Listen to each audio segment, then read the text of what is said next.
let's start the meeting since everybody's here. It's Wednesday, March 3rd, 2021. It's 4:31 p.m. It's a special meeting of the Pacific Grove City Council. We have, I'll call the meeting to order and ask our able city clerk to give us a roll call, please. Thank you, Mayor. So Mayor Peak. Here. Councilmember Emilio. Here. Councilmember Coletti. Here. Councilmember McAdams. Here. Councilmember Paduri. Here. Councilmember Smith. Here. Councilmember Tomlinson. Here. All are present via Zoom meeting, Mayor. All right, thank you. And before I forget, the recording. Do you want to press the record now and then you take care of it, or what? Yeah. Yes, the recording will stay with you. It's already started. I've already started it. And Okay. so when I leave the meeting, it will continue to record until you end the meeting. Okay, perfect. I have a quick question, Mayor. Quick Yes. question. Yeah. Are we using the paid for version of Zoom this time? Yes. Okay. Yes, I have captured the license, and so we should not have any problem. Okay. Thank you. You're welcome. Okay. Perfect. And we have one item on the closed session agenda, public employment, city manager performance evaluation. And I'm looking at the list of participants and I don't see anyone from the public. Ms. Kendall, Yes, we do have two in the waiting room, and I will admit them in. Last three of the telephone number is 502. You have the floor. 502. welcome. You'll have to unmute yourself.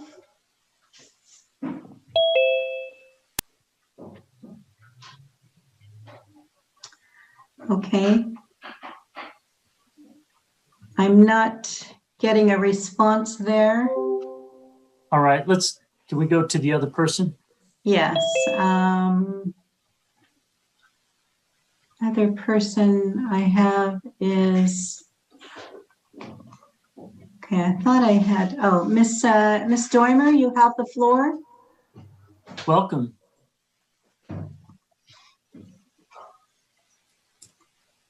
Good evening. Actually, I said everything in my letter and I just joined the meeting to see what other public comments were. I wasn't really going to say anything else. I didn't raise my hand. I just joined the meeting. So thank you very much.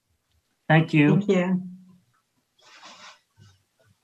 Do we want to go back to the other caller, 502? Yeah, I don't see that person listed any longer as a participant. All right.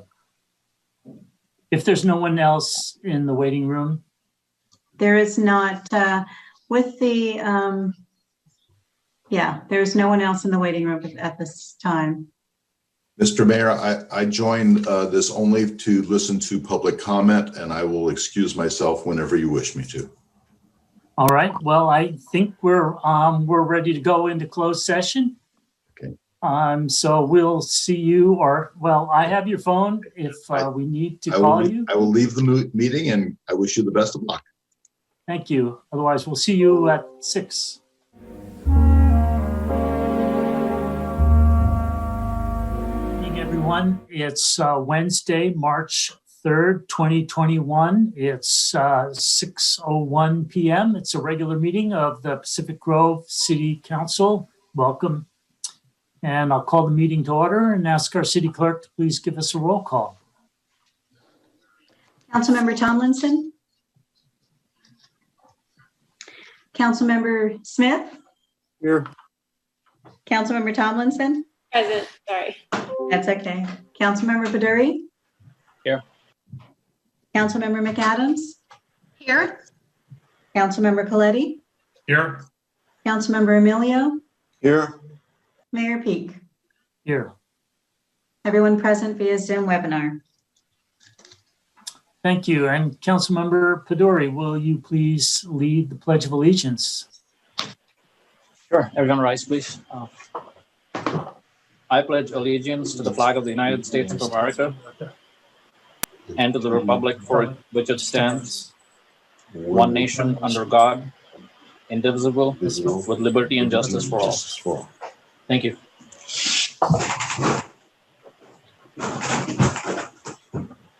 I'll now ask for a motion to approve the agenda. I move that we approve the agenda. Second.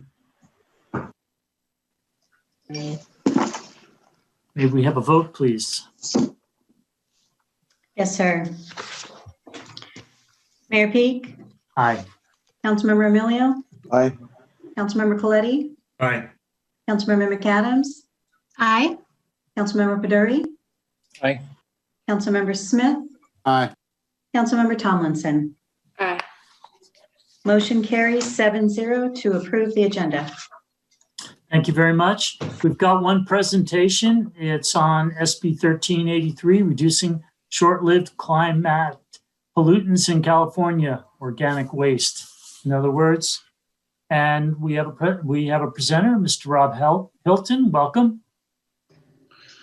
Good evening, Mayor, members of the council. Good to be with you here tonight. I do have a brief presentation for you on SB 1383 and some work that the city staff and some of your regional partners are doing on that. So at your pleasure, I'll dive on in. So SB 1383 is a portion of California's climate strategy, policy strategy for reducing the impacts of climate change. And SB 1383 focuses on short-lived climate pollutants like methane that have an outsized sort of intensity in terms of their global warming potential. Obviously, we've all been here for the last few years through some of the challenges that California has experienced with the drought and fires and reduced snowpack and the number of issues that have affected California related to climate just seem to be growing and growing. And so the state is taking some significant efforts, including this bill, to go after that. It's important to know that this bill doesn't just affect organic waste going into landfills, though that's our focus tonight. It also covers other emitters of short-term climate pollutants like dairies. So CalRecycle is approaching this, state policy is approaching this from a climate perspective, but they're also approaching it logically. Organic waste going into landfills is about 2/3 of the material that goes into landfills. And of that, there's a healthy amount of edible food that is going to waste that could otherwise be going to feed food insecure populations throughout California. So part of the goals of SB 1383 include reducing the climate potential of the methane from organic waste decomposing in landfills, but it's also a policy goal of helping to feed insecure populations throughout the state. So SB 1383 was passed by the legislature back in September of 2016, and it took until about November of 2020 for them to finalize the regulations around this. So we do have final regulations for SB 1383. It's about a couple hundred pages of text about all of the rules and requirements that local jurisdictions, haulers, generators need to comply with. So you have calendar year 2021 to do the planning and implementation for these regulations, and they take effect January 1 of 2022. That is the time when you need to have all of your programming in place and that the state can enforce against local jurisdictions that are out of compliance. And then they want you to take about 2 years to bring your community into compliance with the rules of 1383, which includes separating all of your food scraps and your organic waste like paper and cardboard into appropriate containers for recycling, establishing an edible food recovery program, a number of other things that we'll talk about here today. But you have 2 years to implement all of those things. And then in January of 2024, CalRecycle is looking for you as a local jurisdiction to take enforcement action against any non-compliant entities within your city.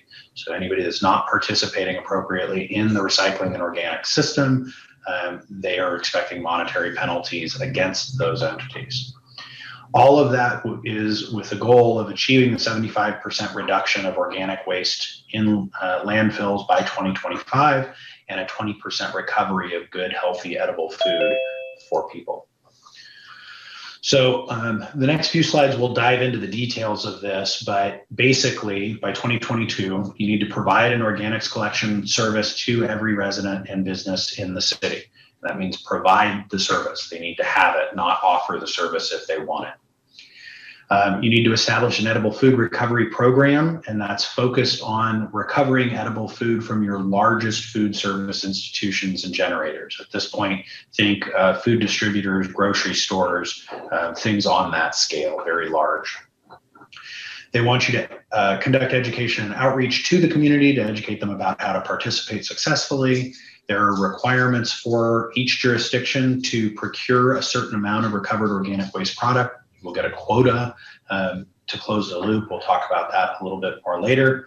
And you need to have all of your documents organized to support the capacity planning for organics recycling and edible food recovery throughout the county.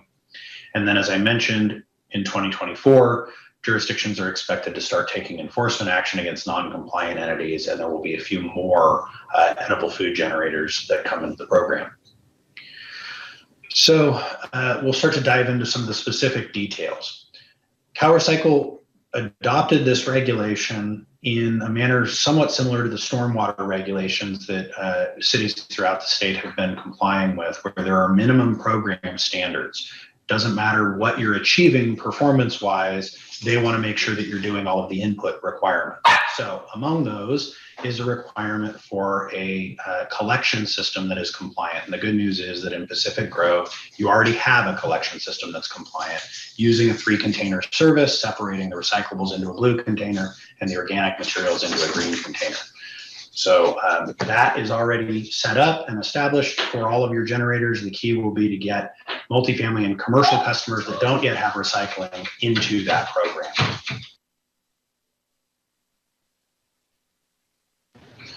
Next is a requirement to establish the edible food recovery program. And so that program involves identifying edible food recovery services and organizations that will take edible food from generators, identifying the generators, the large scale generators that I talked about earlier of that edible food, and educating them about each other and supporting them in getting contracts with each other to convey that edible food. Bit of outreach required for that. There's a requirement to educate the community about how these programs work, and you already do a fair bit of that education and outreach through the agreement you have with Green Waste Recovery, so we feel like you're in pretty good shape with that.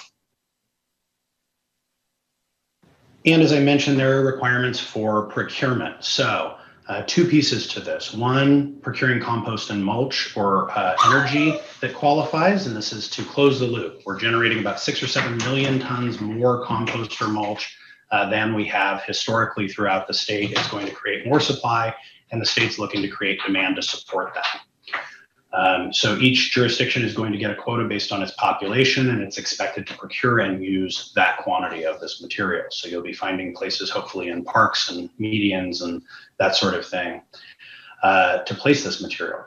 In addition, there are requirements around your procurement of paper products. Primarily that you track your paper purchases, and this is purchases of all types of paper, not just writing paper, but even the paper that the Parks and Recreation Department uses for, school programs or after summer programs and things like that. It includes toilet paper, it includes paper towels. So you are to track what paper products you're purchasing, and you are to track what recycled content paper products you're purchasing. In the event that recycled content is cheaper than virgin content, you're expected to procure it. Last but not least, inspection and enforcement. So by 2022, each jurisdiction is expected to have an enforcement ordinance in place that lays out all of the ground rules for SB 1383 that covers generator requirements, property owner and manager requirements, hauling requirements, exemptions that may be available. All of that have to be documented in ordinances. Those ordinances need to be enforceable and need to have penalties attached to them effective January 1 of 2024. Then they want you to be monitoring customers' participation and compliance with the rules during that period from 2022 through the end of 2023. And the goal really is to get as many entities, generators, haulers, everybody into compliance by that 2024 date as possible, so that when you get to 2024, you're not issuing fines and penalties for people not participating in the system. Again, there are significant monitoring requirements that will take staff time and hauler time to keep track of, and significant additional data management, record keeping, and reporting that the state's going to want. One of the significant challenges that most of the state is facing is new infrastructure for these requirements. Good news for you on the Monterey Peninsula is you're part of the Monterey Regional Waste Management District, and they've been forward thinking about these sorts of programs and this sort of infrastructure for quite a while. And so through that JPA and through your ownership into those facilities, you have access to the infrastructure that you need. It's a huge leg up. Most of the rest of the state is looking at building 50 to 100 new facilities statewide and dealing with all of the increased costs and the permitting requirements and all of that. So you're well settled with infrastructure. Let's flip over from jurisdiction requirements to or what. If you don't do these things, what is the state going to do? Well, the state's role around this is manifold. One, they are responsible for authorizing waivers, none of which are available to you. You aren't a low population jurisdiction, and you aren't a high elevation or rural jurisdiction, so that doesn't apply. They will monitor state agencies, federal agencies, and local education institutions, so you won't be expected to police school districts or other state agencies or parallel. The state will manage those for you. They'll also help you if you have chains that are what they call non-local entities, but chains of stores that may be in multiple jurisdictions and may be facing those compliance challenges throughout the state. CalRecycle can come in and help with those. But CalRecycle is also there to monitor and enforce against local jurisdictions to make sure that local jurisdictions are meeting all of the requirements of the law. They will be reviewing all of your implementation record in February of 2022 to make sure that you have a franchise agreement that's compliant, an ordinance that's compliant, internal purchasing policies that are compliant, and basically that your records of compliance for setting the system up are all complete. If you fail to do those things, they put you on a progressive compliance pathway that includes notices of violation, corrective action plans, and then ultimately they can fine up to $10,000 per day for jurisdictions that are out of compliance. And again, that's for jurisdictions that are flagrant about being out of compliance, but it is the ultimate penalty. So what can you at the City of Pacific Grove expect coming up? Right now, for the last few months, the Monterey Regional Waste Management District has convened a technical advisory committee. That technical advisory committee has broken into some subcommittees to really wrestle with each of the issues under this regulation and develop a local solution. The goal is to provide a harmonized solution across the peninsula and to the greatest extent we can across the county and the region. We have, on the edible food recovery, reached out to the food banks and some of the feeding organizations and tried to understand their particular dynamics and issues, because that world is different from the garbage handling world that most of us are used to. And so reaching out to those agencies and understanding the particular needs that they have and the uniqueness of those needs during COVID and their feeding missions right now are more important than ever. And as I mentioned, we're convening this group that doesn't just include jurisdictional staff, it includes the haulers, it includes some folks from the Salinas Valley Authority to make sure that there is cooperation and collaboration in how these things are developed so that there's consistency across the community. So you can expect over the remainder of this year to see an amendment to your franchise agreement that delegates to green waste recovery those services and obligations that you wish to delegate to them, those things that you as the city aren't going to do or Monterey Regional Waste Management District isn't going to do. You'll, after that, get an update proposed to your solid waste chapter of your municipal code that will incorporate all of the requirements of SB 1383. And your staff will be working to develop an outreach and monitoring system and reporting and record keeping to keep all of the administrative parts of this in line and make sure that compliance is documented in the way that CalRecycle needs. So with that, I provided a link to some resources at CalRecycle for the short-lived climate pollutant project. and a listserv that is going out pretty frequently to update people on that. So if people are interested, that's there for you. And my contact information is there if you have any questions for me.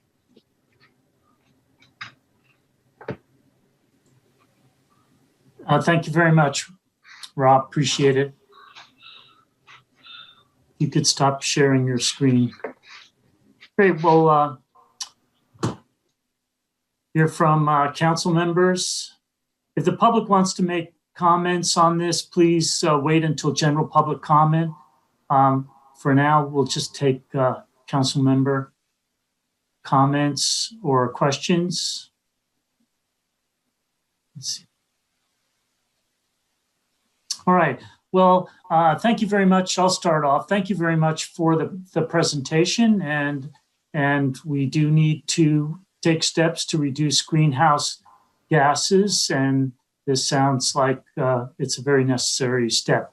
I guess first of all is you mentioned in detail that city will be taking on a number of responsibilities, changing the ordinance, possibly enforcement, audits, etc. Is any funding coming our way with SB 1383? Yeah, good question. So CalRecycle has stated that this is not an unfunded mandate because they allow you to raise user rates for solid waste services to fund this activity. So one approach that's being discussed by the Technical Advisory Committee is establishing an SB 1383 fee that would be collected throughout the peninsula communities and shared to fund these activities. So some of that, if you had obligations under SB 1383 that your jurisdiction was assuming and your staff was performing, some of that would come and be retained by you. And then to the extent that you had other service providers, either contractors or the Monterey Regional Waste Management District doing other functions, portions of that fee could go to those entities to fund their activity. And then obviously any increase in scope to green waste recovery would increase rates and compensation to them. So that begs the next question. So is green waste recovery going to increase their rates as a result of this? We haven't gotten into specific rate negotiations with them at this point. Where we are with the Technical Advisory Committee is scoping out what we're going to ask for. The good news is that your communities already have the core services, the operational, things that drive labor costs and equipment costs are in place. Any customer in the city can currently call up and ask for, any commercial customer can call up and ask for this food waste service currently. So that's already an infrastructure solution. All of your residential customers already have a green cart, and all we're going to ask them to do is put their food into that green cart. So there shouldn't be any operational changes there. For your multifamilies, there may be a program expansion cost around expanding the service to them. And for any administrative record keeping outreach activities that we want green waste to perform, there may be some administrative costs associated with those things. So the good news is with the rate increase that you adopted earlier, I believe it was last year, you funded a portion of the SB 1383 reporting and record keeping costs in that rate adjustment. And so you've gotten ahead of some of these costs, but we do anticipate that there will be some incremental additional costs to expand the service and to provide those administrative services. So when are we going to hear about these increased costs? Our hope is to bring the franchise amendment with the rate changes to you before the end of this fiscal year. So hopefully by June, but that'll be subject to the timing on your council agenda and us getting those negotiations done in time. But we're targeting a 6-month implementation window. And green waste recovery is agreeable to that timeline? I hope so. They've been participative in the discussions with the TAC and the subcommittees and seem to be agreeable to getting things rolled out sooner rather than later to make a smooth transition. Okay, just one last question. I want to beat this to death. So it sounds like likely that the city will have additional responsibilities and the costs will flow to the city, or there will be costs incurred by the city and green waste recovery. How about the waste management district? Are they going to raise rates as a result of this?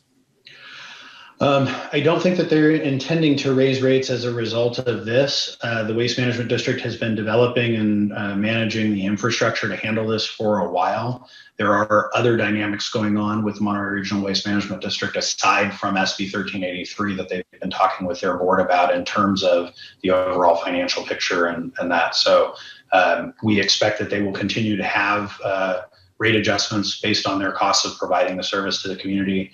They do try and hold those down as much as possible by selling capacity to outside agencies in order to keep your internal rates as low as they can be. So I know that's part of their overall strategy to mitigate local rate adjustments.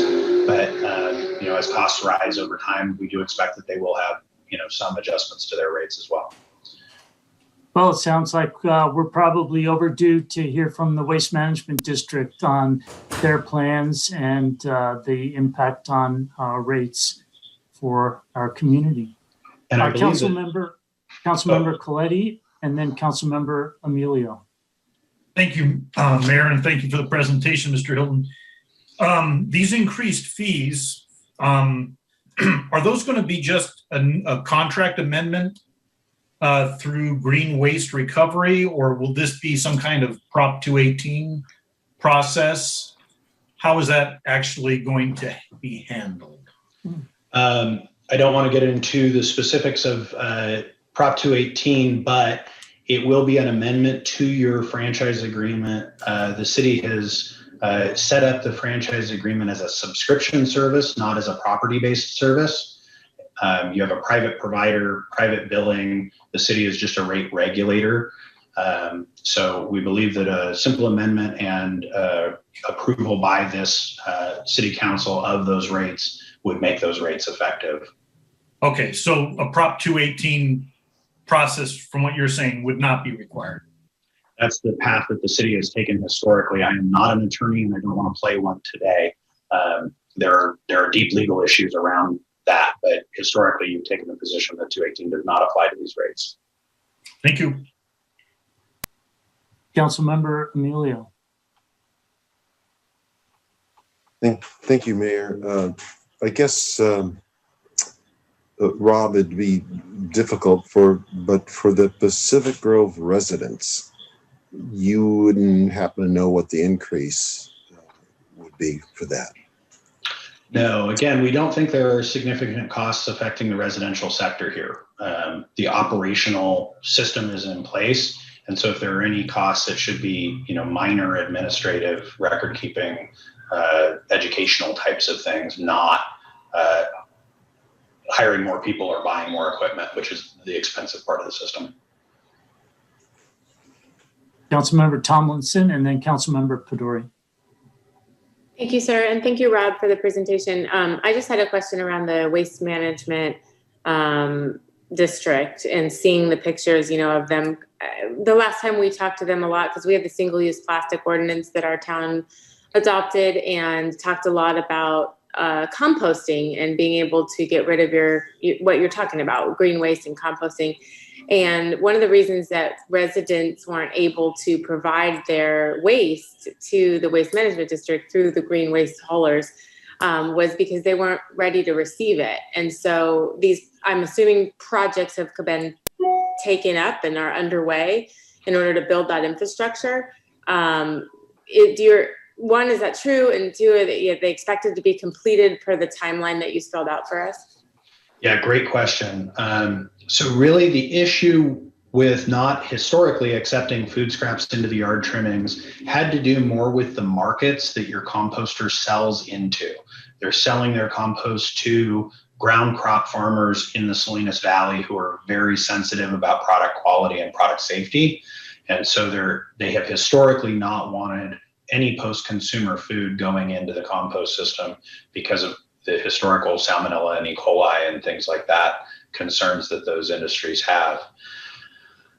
We've been working with the composter through the subcommittee process and through direct efforts from the district, and they have agreed that for the material hauled by the franchisees in the peninsula, they would allow food scraps to be added to that. They'll have to sell it into different markets than they have historically, but they'll be able to accept the material.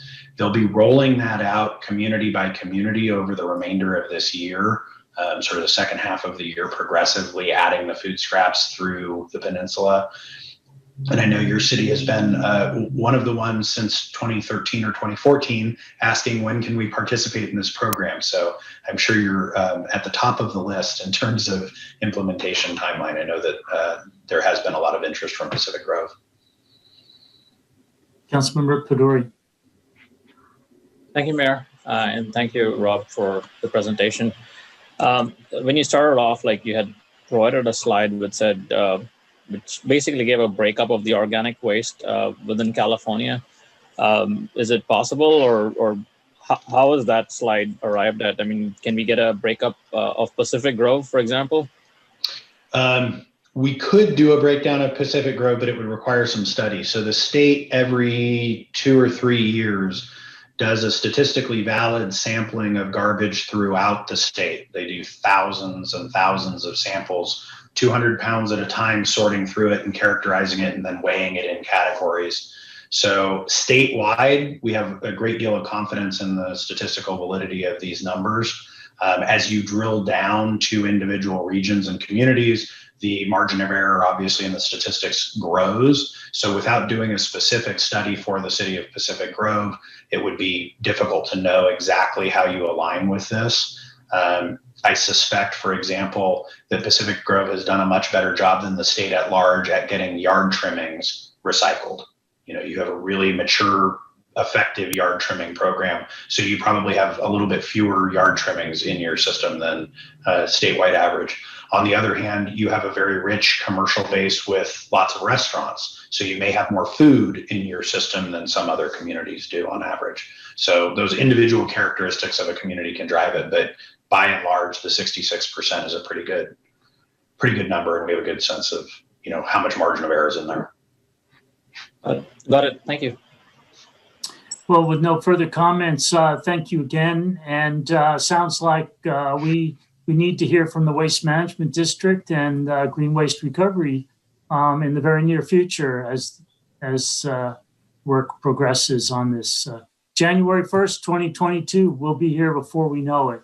So let's get this education and the outreach and the agreements in place. So thank you very much.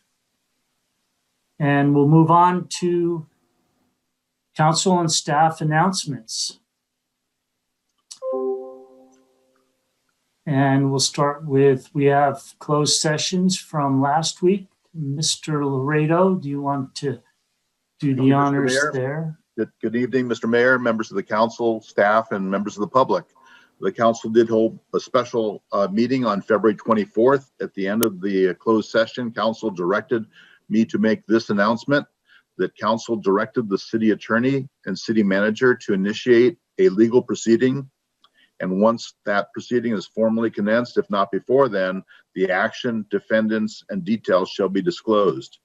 This action was authorized by a motion made by Councilmember Tomlinson with a second by Councilmember Emilio.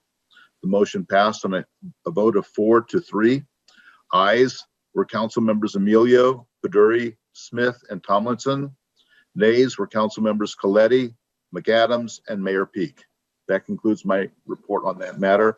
And Mr. Mayor, I believe you're going to make the report of tonight's closed session.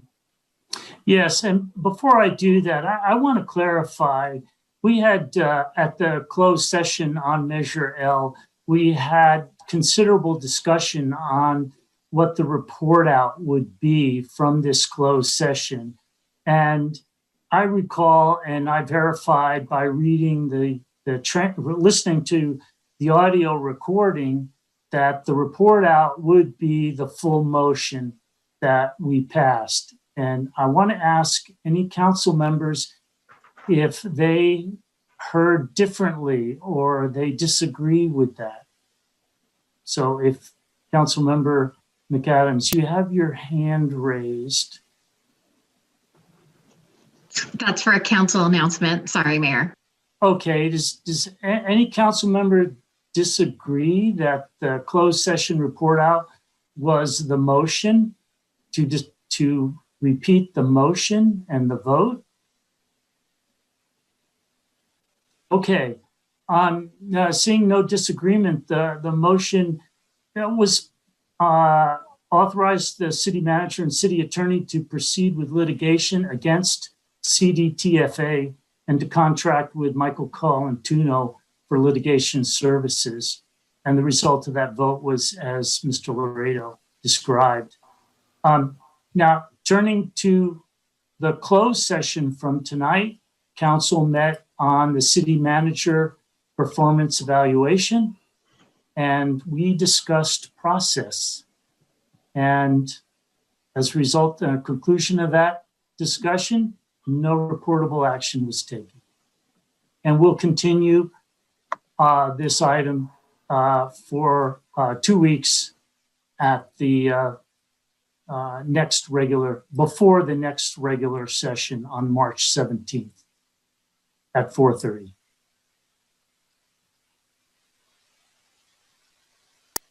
Okay, that's the closed session report outs. Any other staff report outs? No, Mayor, we don't have any report outs this evening. Thank you. Council member report outs or announcements?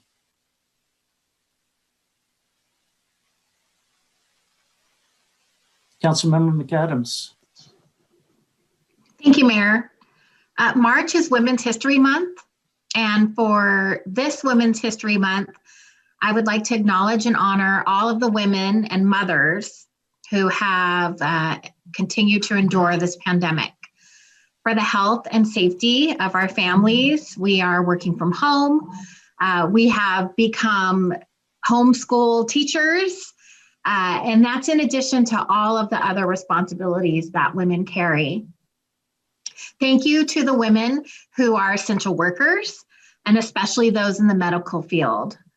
I would like also to honor Councilmember Tomlinson for joining me up here in the capacity as a city leader, and also all of the amazing women on our staff that serve our city and residents. If you have a minute, take a look around at all the women in your lives and know that we absolutely right now are making history. Thank you. Thank you. That's wonderful. Councilmember Emilio. Thank you. I know we sometimes come up with negative things, and I wanted to share, even though it was a memorial on the 19th, I'd like to share some slides. And Sandra, you can go ahead and do the slides for this and just go with it.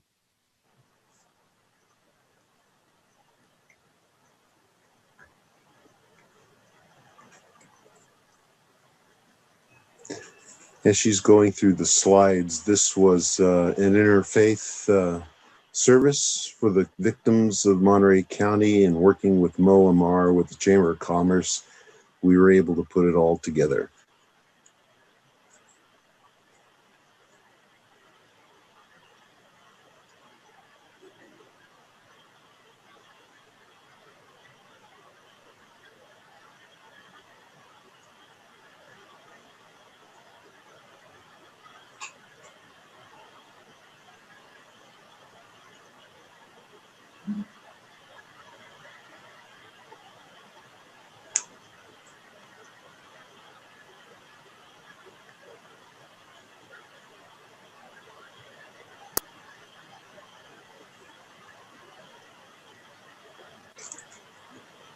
He was able to get all the interfaiths throughout Pacific Grove. There was a couple there from Sacramento that came that were survivors of the COVID.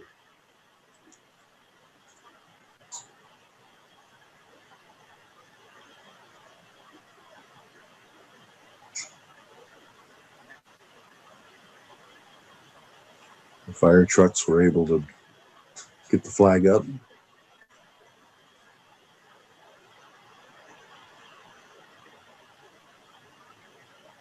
An amazing singer there.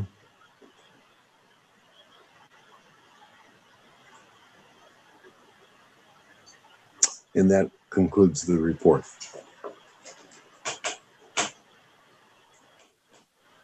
Well, seeing no other council member announcements. I want to thank council member Emilio for taking the initiative on this really good event, and the Chamber of Commerce for organizing as well.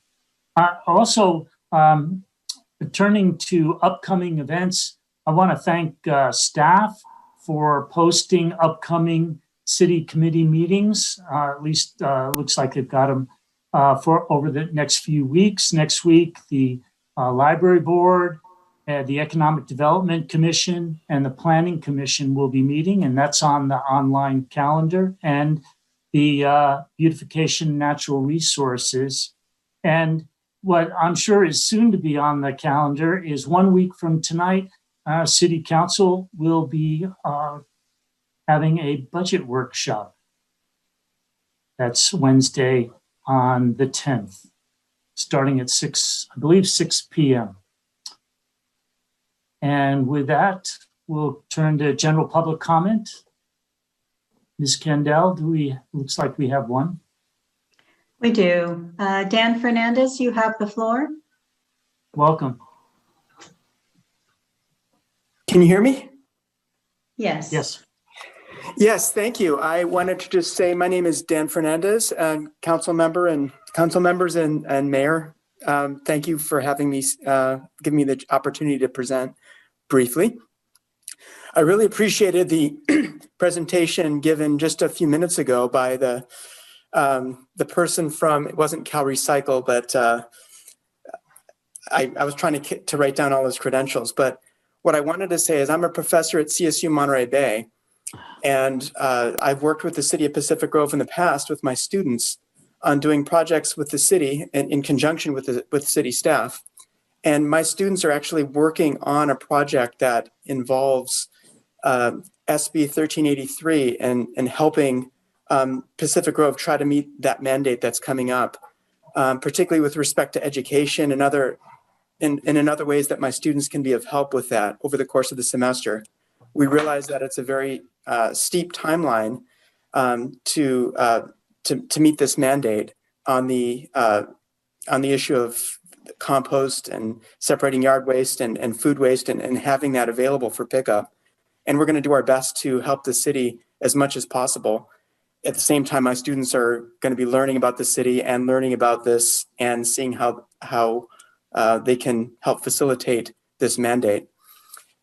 They are capstone students. They'll be graduating this spring, so they're well up on their studies, and I'm looking forward to hopefully a very productive period of time with them in helping the city with this requirement. Thank you very much. Thank you very much, Professor Fernandez, and appreciate the help to the community. Inga Doimer, you have the floor. Welcome. Thank you, Mayor and Council. When the Green Waste Management contract came up before and was raised significantly, I brought up the fact of I am a low-income senior. I have one tiny little bag of garbage. I am forced to, as a homeowner, have garbage pickup. I can't afford it anymore, and there's no subsidy for low income, and it was supposed to be looked into by Mila Smith, who is no longer with us, and I don't know who that is, but Green Waste said they would be, oh yes, considering it, and it's not happening, and I would please ask for some equity here. I take my compost to the yellow bins to Zooty Zoo and the museum to drop off my compost every week in those bins, and I'm absolutely okay about recycling, but the fees are exorbitant now for a fixed income senior with no garbage really. And I am requesting that you absolutely, as a council, look into this again, please. Thank you very much. Thank you for the recommendation.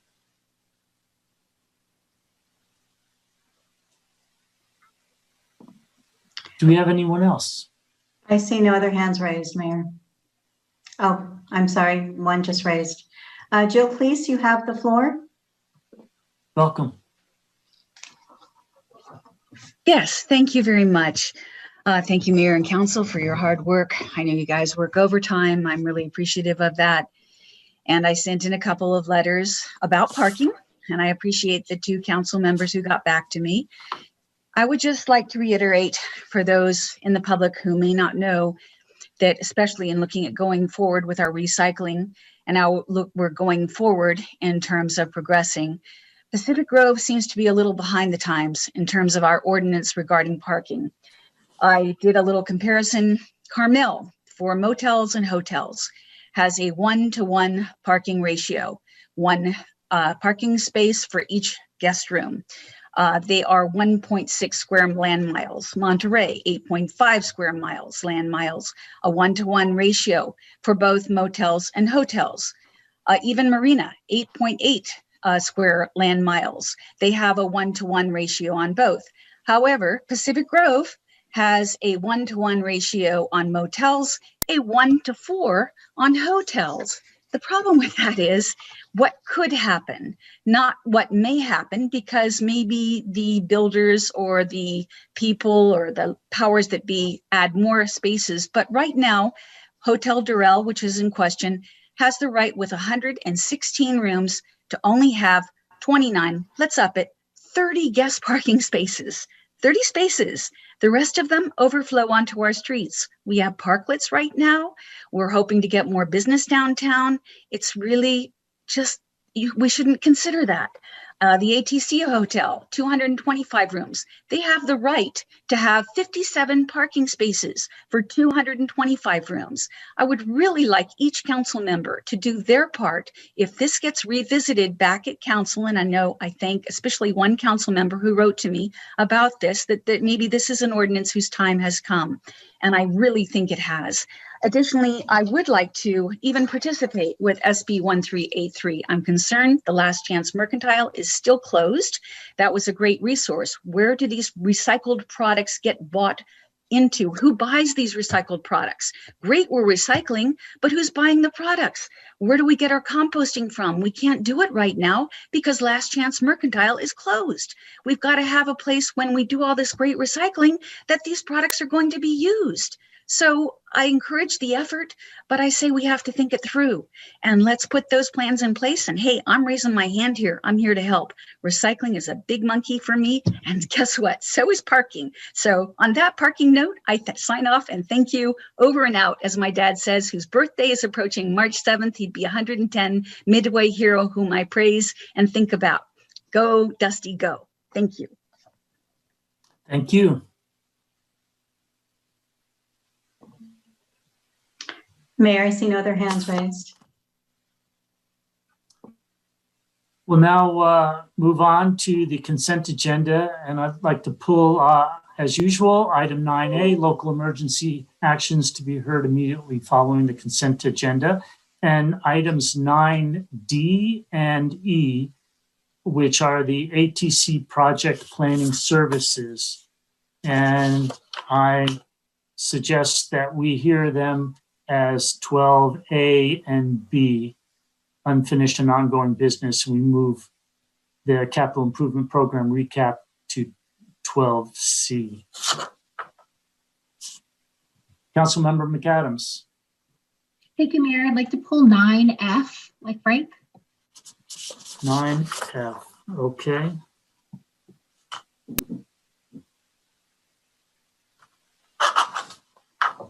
Any other items council would like to pull? I suggest we hear that after 9E. So 9F and so 9D, E, and F under unfinished and ongoing business. Is there anyone from the public wishing to pull an item from the consent agenda?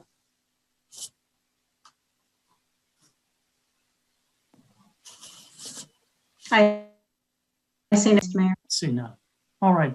May I hear a motion to approve the modified consent agenda? I move that we approve as modified. Second. May we have a vote? Discussion? Oh, absolutely. Councilmember Smith. Thank you, Your Honor. I just wanted to comment that if we're going to pull 9A, I would only pull it if there's any actions that were actually taken underneath the COVID by the city manager. I think that's the intention of the item. So that's I'm just going to make that comment. All right, thank you. Mr. Harvey. Mr. Mayor, I don't have any actions to report as part of that item. However, I do know that Councilmember Paduri has a topic that it relates to that item that he would like to discuss with you and your colleagues. Well, we will hear the local emergency actions. May we have a vote, please? Councilmember Tomlinson? Aye. Councilmember McAdams? Aye. Mayor Peak? Aye. Councilmember Emilio? Aye. Councilmember Aye. Councilmember Paduri? Aye. Councilmember Smith? No. Motion carries 6-1. Thank you. I'll recap briefly what we just did. We approved minutes from city council meetings of February 17th and February 24th. We've received an update, the status of special events for the remaining fiscal year. That's through June 30th. And unfortunately, there are no special events until the end of June. We authorize the city manager to enter into an agreement with Xander Design for construction and management of the Point Pinos Trail project. We authorize the city manager to enter into an agreement with Graham Contractors in an amount not to exceed $217,000 plus contingency for fiscal year 2021 crack and slurry seal project.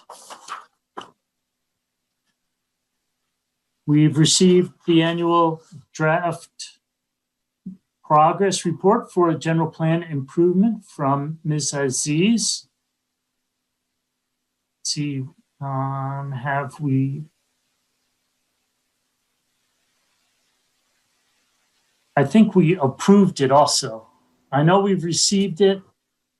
Mr. Harvey, did we actually approve the plan?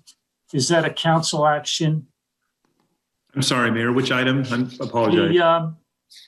The annual progress report for general plan implementation. I think we're just... You're just receiving the report, Mayor. I'm sorry. Okay. It took me a second. Thank you. No, it's the housing element one we receive and then we approve. We received minutes from the museum board meetings in November and January. And that brings us to item 9A, local emergency actions. Mr. Harvey, floor is yours. Thank you, Mr. Mayor. I'm going to follow the lead from Councilmember Smith and be extremely brief. As we already exchanged, there are no actions for information or ratification for the City Council related to the global pandemic or the shelter-in-place order. However, Councilmember Paduri has a deck that he would like to present and discuss with the council that does relate very much to this item. And so I would like to turn over the floor to Councilmember Paduri, and I don't know if he needs the city clerk's assistance with the deck. So Madam Clerk, please stand by. Yeah, and Sandra, if you could just present it on the screen, and I'll be brief too. But last time around on this same item 9A, I had brought in something from Curative, and I just want to follow through with that same conversation. Sandra, next slide, please. So we're in the process of vaccinating a lot of folks. It's in stages, but that doesn't mean that everybody's going to get vaccinated immediately. This is going to be a drawn-out process in some sense. Curative actually is a private company that is really building the infrastructure to make essential health services really easier access for everyone. And one of those is actually providing testing for COVID. Sandra, next slide, please. And so the mission essentially for Curative is to provide convenience. So today, if you want to get COVID tested, you actually have to travel. And in some cases, you have to go all the way to Salinas to actually get tested for COVID. What Curative is proposing is having essentially a kiosk within the city premises where anybody can get tested immediately. So it brings in convenience really for the community. It brings in safety, and on the overall motion, it brings equity as well. Next slide, please. And so this is how a kiosk looks like. This it says Howdy Texas because this is the one that they put in Texas. But essentially, they bring this in to the city. They cover everything. City just needs to provide location, etc. But it's really a simple, straightforward solution. If you just go to the next slide, please. And this is the procedure. And if you're aware of how COVID-19 testing works, actually it's called a nasal swab test. That's the standard procedure. They stick a needle all the way up to the back of your nose to collect the fluid there. Whereas with Curative, it's actually much simpler. You just cough, basically put the sample in, and the results are provided within 48 hours. Next slide, please. And so what is needed from the city? So this is at no cost to the city. Curative takes care of everything. As a matter of fact, there is no cost to the whoever is using it as well. So the test is free of charge. It actually is collected by Curative through federal funds, etc. So what is really needed from the city is really where do you want this kiosk to be? It needs to be on a flat ground, preferably. So that's something that we need to determine. There's an MOU that needs to be signed, a memorandum of understanding. And if everything's okay, that's rough. It takes them roughly 2 weeks to set everything up. So bottom line really is that the city will have a testing spot within the city, which will be a convenience for everybody. And next slide just provides some more information around Curative. Their labs are in San Dimas, for example. To me, it appeared that, and this was actually proposed, this is one of the partners for the League of California Cities. That's where I kind of gleaned this information from. So I think it's, I don't think like the vaccine, I understand the vaccination is there, but to me, like COVID is still present.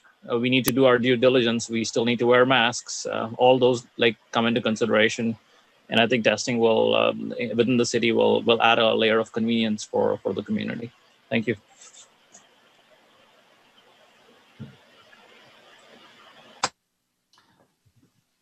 Well, without any further discussion or presentation material, we'll go out to public comment on this item. Unless there was something else you had, Mr. Harvey. Mr. Mayor, this is a quasi-concept review item. I just wanted to advise you and your colleagues that if it seems to be the general agreement of the council, we will bring back this item for approval at a future meeting. Okay, thank you for that clarification. Do we have any members of the public wishing to comment? No, sir, I see no hands raised. Councilmember McAdams. Thank you, Mayor. On January 4th, the FDA actually released a warning alerting patients and healthcare providers with regards to the risk of false results from the Curative kiosk. So I was just wondering if Council Member Pedori has an update on that warning or this, the status of where they're at with that. Yeah, I don't have any updates on that, but I can find out. What I do know is that the test is supposed to provide results for when you have actually contracted COVID within the past 14 days. It's not supposed to be an effective indicator for something where you have contracted it beyond 14 days. But we can have a COVID like formal response from Curative on that specific note itself. Sure. So, and just per the FDA, what the issue was is that with these kiosks sort of self-test, that people, even though they're meaning to do it correctly, are not doing it correct. So it tends to be more, the false negatives tend to be because of that error, or not enough of the specimen was collected. So for me, I would want to definitely know more about the FDA warning and what our county health department thinks of these kiosks, because we don't have them anywhere else in Monterey County. I do love the concept of having some more accessible testing in Pacific Grove, but I would really prefer that to be offered by VNA or Planned Parenthood, who, obviously are very established and they're already running very successful mobile testing sites. So, thank you. Councilmember Tomlinson. I think I did not know about the warning, so thank you for bringing that up. But overall, the idea of providing testing in our own city for easy access, that's complimentary and can be set up in the next 2 weeks, I think is a great idea. So, maybe if we can, I think asking Ed Moreno, the county's medical supervisor, whether or not they would, support that particular outfit, would do it for me. If they can give it the thumbs up, then I would like to invite them into our city. Councilmember Emilio. Council member Tomlinson said what I was saying. I think it's Councilmember Pedroia. It's a great concept. I think it'd be a big advantage for our Pacific Grove residents. I'll add my endorsement as well as the city health officer, which happens to be the county health officer, endorses this particular technology. That's the only caveat. Just a couple of sort of headline things most people know. We're still in the purple tier. However, metrics are falling, have been falling since early January very rapidly. That's infection rate, hospitalization rate, and fatalities have fallen absolutely dramatically. Unfortunately, also testing has fallen. People don't obviously see as much of a need for testing. There is some expectation in a couple of weeks that we might be in the red tier. Well, it's wait and see. And as of today, 65-year-olds and older, of which I am in that group, are eligible to receive a vaccination. And I went on to the county website and the CHOMP website, and I'll have to try again when they have some appointments available. So who knows? But 65 and older, without restriction, you can register for vaccination at CHOMP, for example, Montage Health, or the county site. Councilmember McAdams. Thank you, Mayor. I just wanted to add to your comment that also CVS and Safeway, they are offering vaccine as well. And for any of our residents who need assistance with regards to making your appointment, you can either call 211, and they're doing over the phone intakes, or Alliance on Aging, which is 831-655-1334. They can make your appointment over the phone as well. But they are asking that this is for seniors who are not able to navigate the appointment making system, or residents who perhaps have lost their internet access because of the libraries being closed. So I just wanted to add to your comments. Thank you. Yeah, that's a good reminder. United Way 211.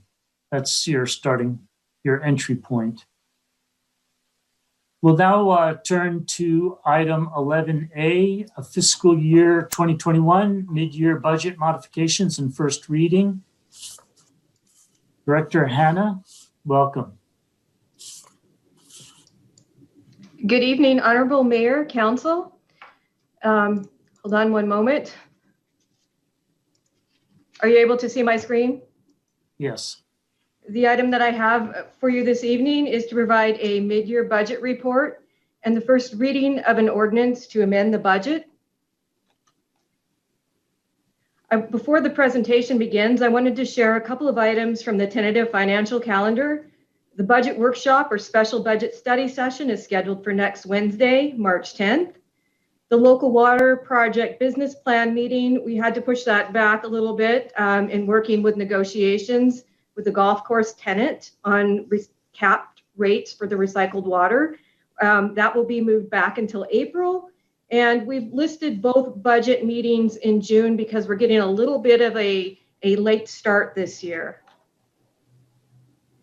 The fiscal year 2021 budget was developed under much uncertainty. At the time of the budget adoption, the impacts and the duration of COVID-19 and the mandates, we weren't sure how long they will last or to what level of restrictions were coming in.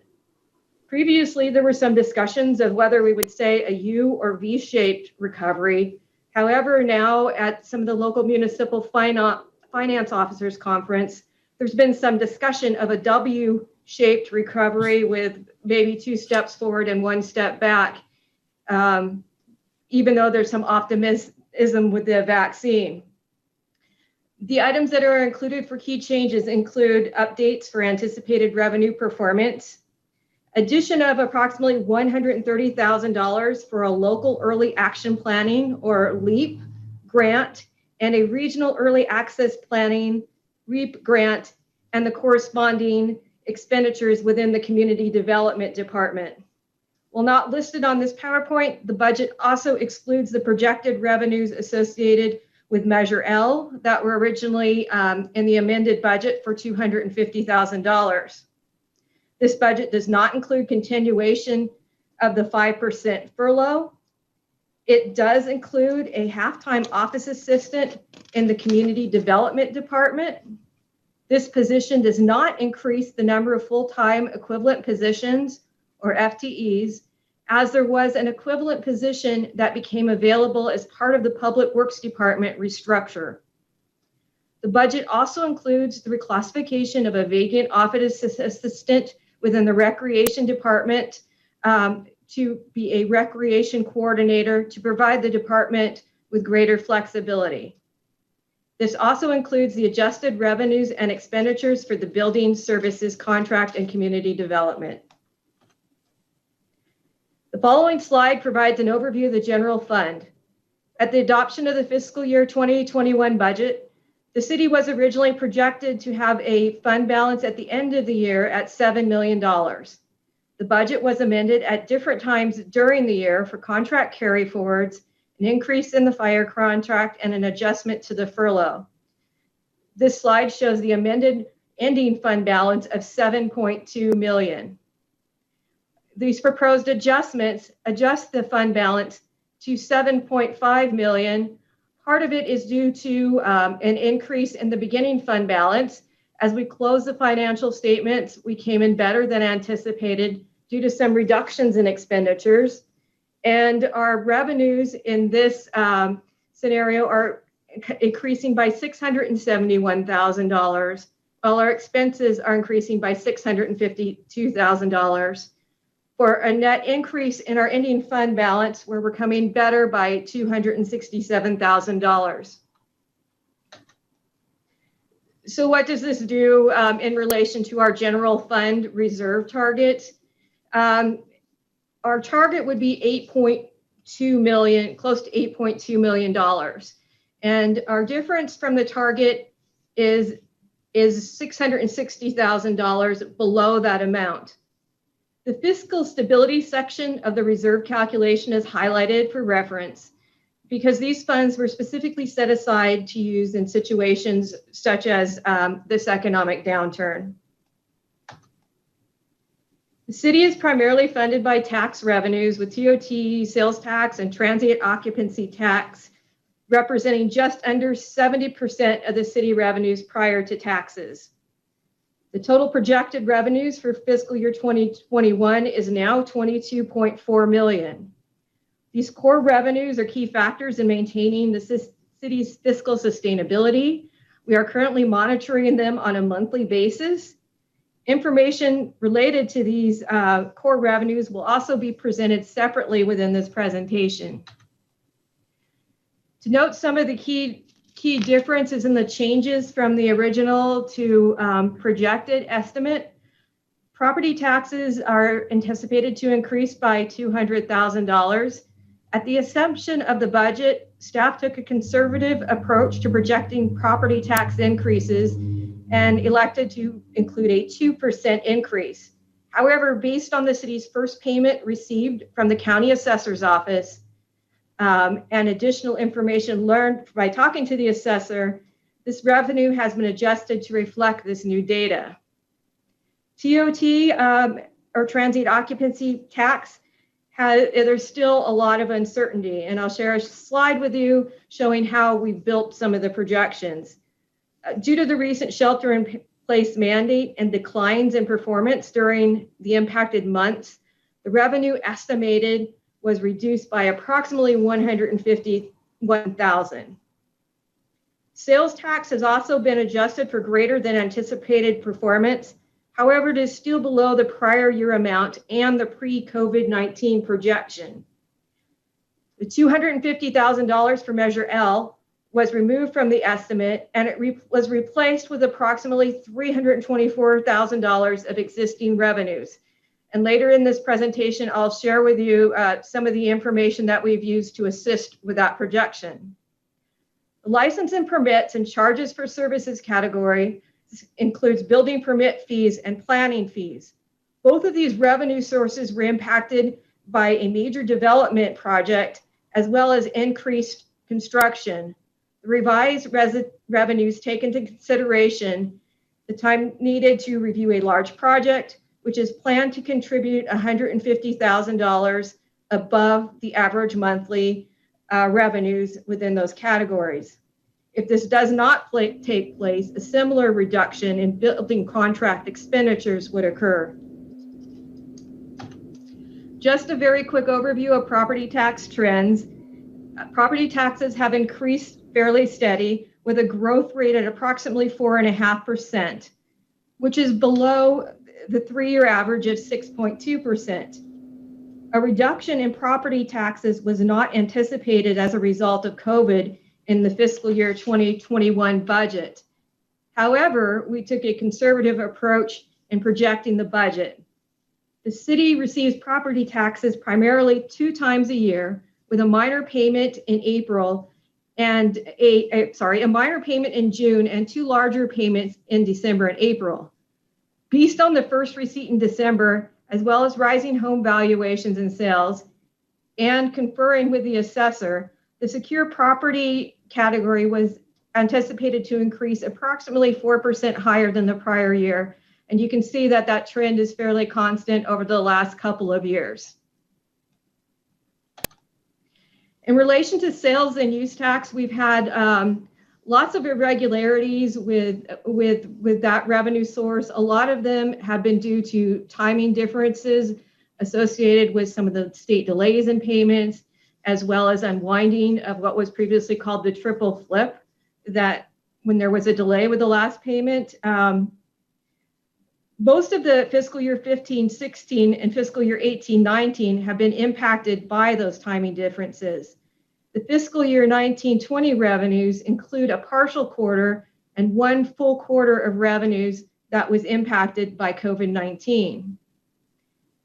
At one time, fiscal year 19-20 sales tax revenues were projected to be $4.4 million. However, due to COVID-19, the actual performance was less.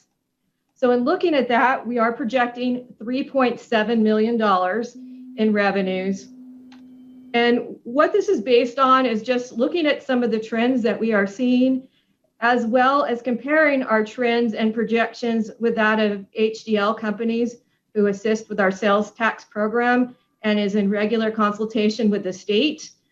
You can see in fiscal year 18-19 was a regular year, with the exception of maybe in April and June, we may have received some additional payments. The green lines represent fiscal year 19-20, and the two graphs that are related to the COVID-19, you can see the drop between January and March, and you can still see some reductions in April through June. The July and September and October, December blue bars represents the actual that we have received to date. And so you can see that they're trending almost just below the 18-19 amounts. And looking at that projection for the end of the fiscal year, the blue bars that with the horizontal lines are what we are estimating for those particular quarters. As you can see, they are higher than the first two quarters of COVID-19. However, they're still fairly lower than the projections for fiscal year the actuals for fiscal year 18-19. So while we are increasing that number, we are thinking that it can be considered fairly reasonable given these patterns. Transient occupancy tax is the revenue source that has the most volatility right now. The following chart shows the actual and estimated performance. There have been declines in both categories of short-term and commercial rentals. And this is actually in a year where the transient occupancy tax rate increased from 10 to 12%. However, there were also some density reductions for short-term rentals. In fiscal year 2021, the city's TOT rate receipts started to exceed what was the initial budgetary projections. However, due to recent travel restrictions, the TOT receipts declined during the impacted months. This following chart is just to provide an overview. Sometimes we talk about the ramp up of TOT and how it's going to be ramping up. The black line represents the actual performance for fiscal year 19-20, the solid black line. The purple line was something that we had designed based on just general projections of where we might be. And so what we did is we took some scenarios that were provided by the Monterey County Convention and Visitors Bureau, as well as some industry data, and projected what would it look like if we follow different scenarios. And the different scenarios are in the different shades of blue and green, with the top blue scenarios thinking that we'd be at 100% back to normal in January and in May. The two green lines represent June revenues returning to 80% of normal. And when I say reporting to 80% of normal, that doesn't mean for the full year. That means June would be at 88% of what it typically would be in the month of June. You can see that the dotted line represents our actuals, the black dotted line. And you can look at the trajectory of how it actually went below the projections in March and April and May. And then you can see it rise above to where it's almost on the line that would represent coming close to normal in June. Well, we had a drop in December and January, and that's represented within this chart. And so our projection is taking a conservative approach. We are projecting to go up, but we're projecting to go up to what would be more considered in June 76% of normalcy. So we're saying that while we have all these variations, by the time we reach to June, that June revenue should be 76% of what it would be. It should be noted that while it's still unclear as to how that performance will continue, recent news has indicated that the major conference center within the city has opened to leisure guests in February, and this could also assist in increasing revenues.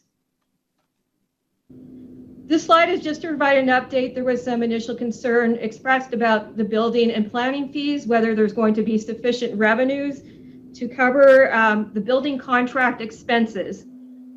So what we did is look at what is year to date for construction permit revenues and what is year to date for plan check fees. Those combined revenues are $814,000. All of the construction permit revenues are applicable to the building services contract.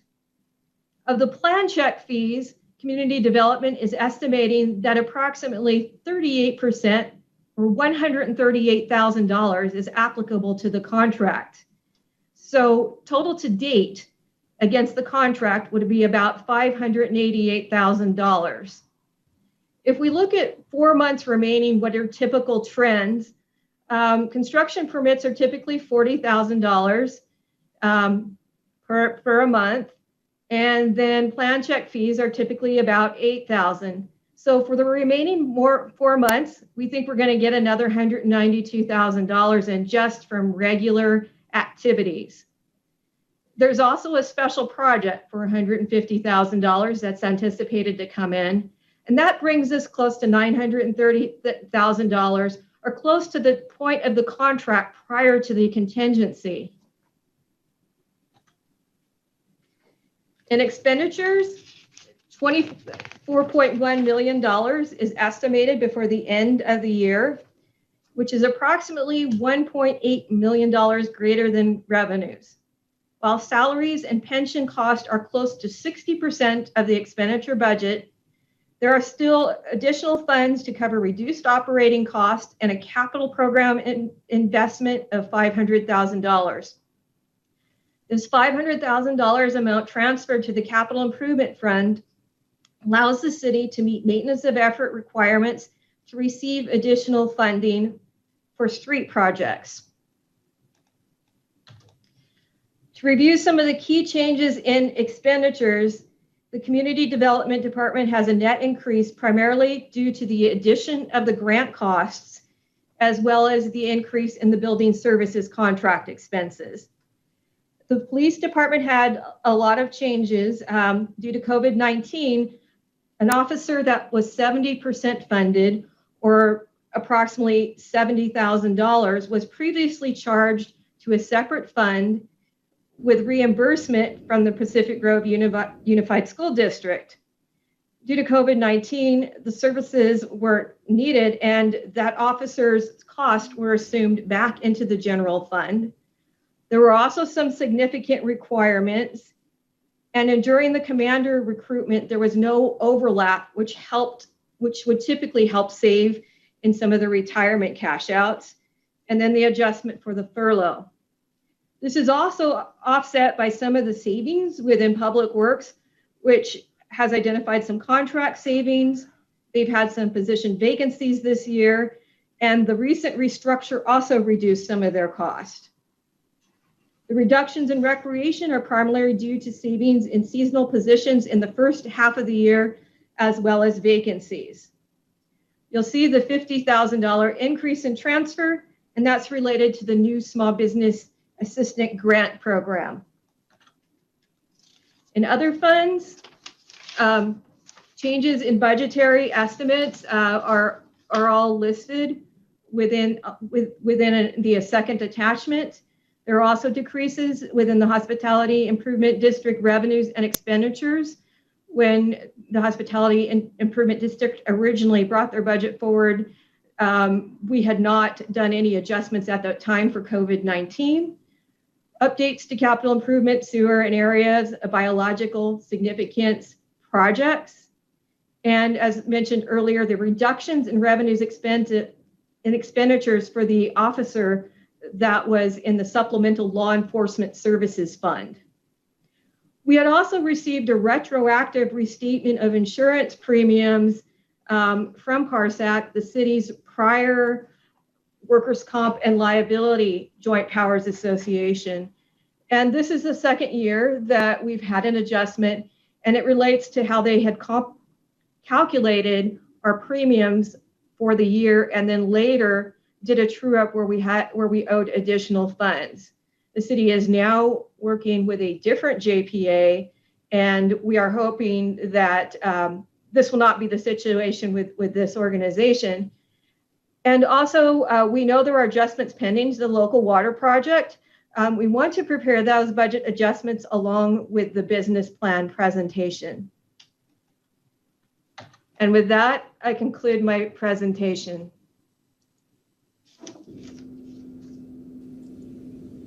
Thank you very much. We'll now go out for public comment.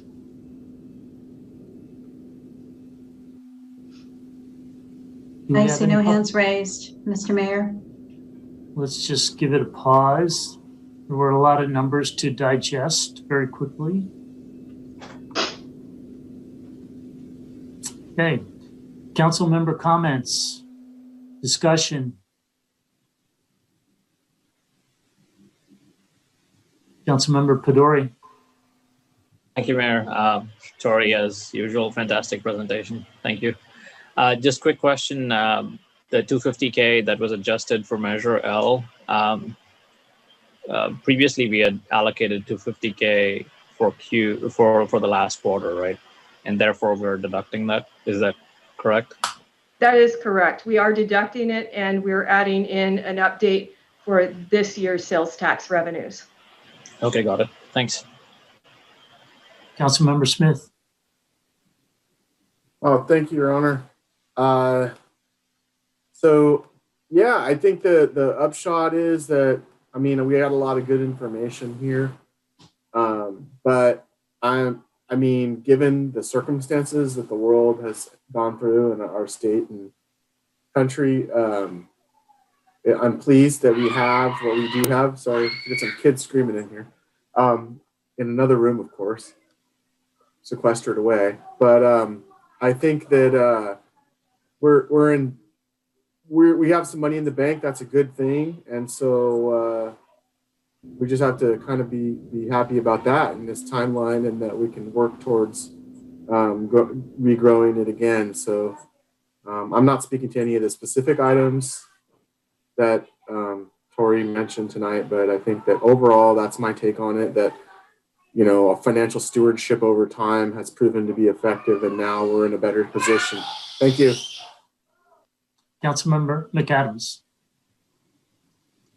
Thank you, Mayor, and thank you, Ms. Hannah, for your presentation. I have a couple of questions. When you were talking about reductions in expenditures, is that mainly from salary savings, or where are you seeing that coming from? Are we talking about in the prior year where we had some savings, or in the prior year? There was some savings from vacancies. The majority of it, I would say, was from some contract savings in the prior fiscal year. Great, thank you. And then regarding the school resource officer, is PGUSD not wanting to partner anymore on this position? And also, is this a temporary or permanent? From what I understand, it is temporary, but if the chief is present, I will defer to her. I'm here through the mayor, Ms. McAdams. That is temporary. It's until the school goes back into session and campus, and then they will prorate the amount that they'll pay for this fiscal year if we have the staffing for it, and if not, then the next fiscal year. Excellent. Thank you, Chief. And I know that PGUSD is discussing going back to school after spring break. So that's great to hear. And then just my last question, you know, with regards to the unassigned fund balance, I mean, we still are below council policy minimum levels.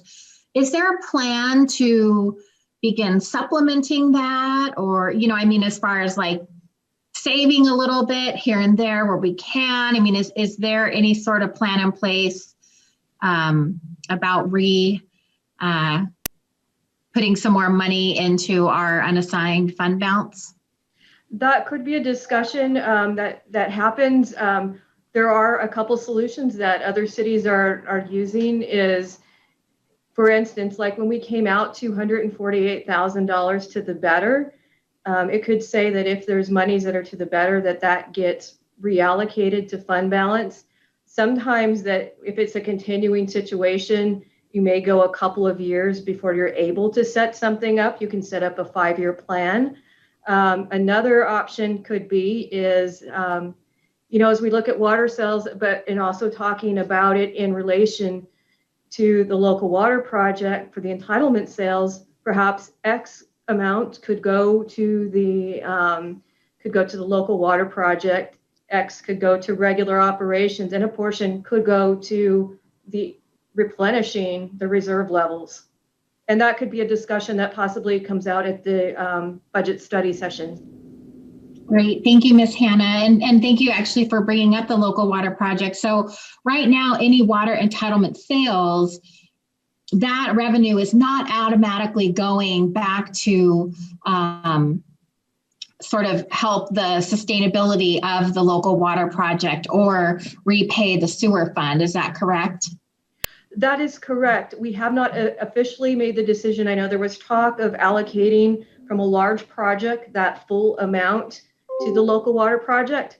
We still have to take action if council were to choose to do that. There is another project that may have a substantial amount of money that for water sales that could also be there. But when we looked at the local business, local plan for the local water project's business plan, we talked about some specific allocations as part of the plan from the water entitlement sales to go to the local water project. So we'll be presenting that along with the plan. One of our reasons for the delay is we're negotiating with the tenant at the golf course in relation to releasing the cap on the water. Great, thank you. Thank you very much. Councilmember Coletti.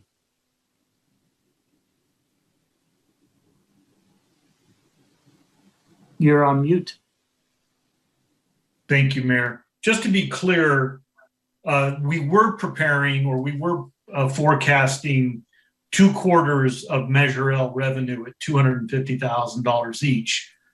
So now we're expecting that your budget forecast is that we won't be receiving that $500,000 at all. Is that correct?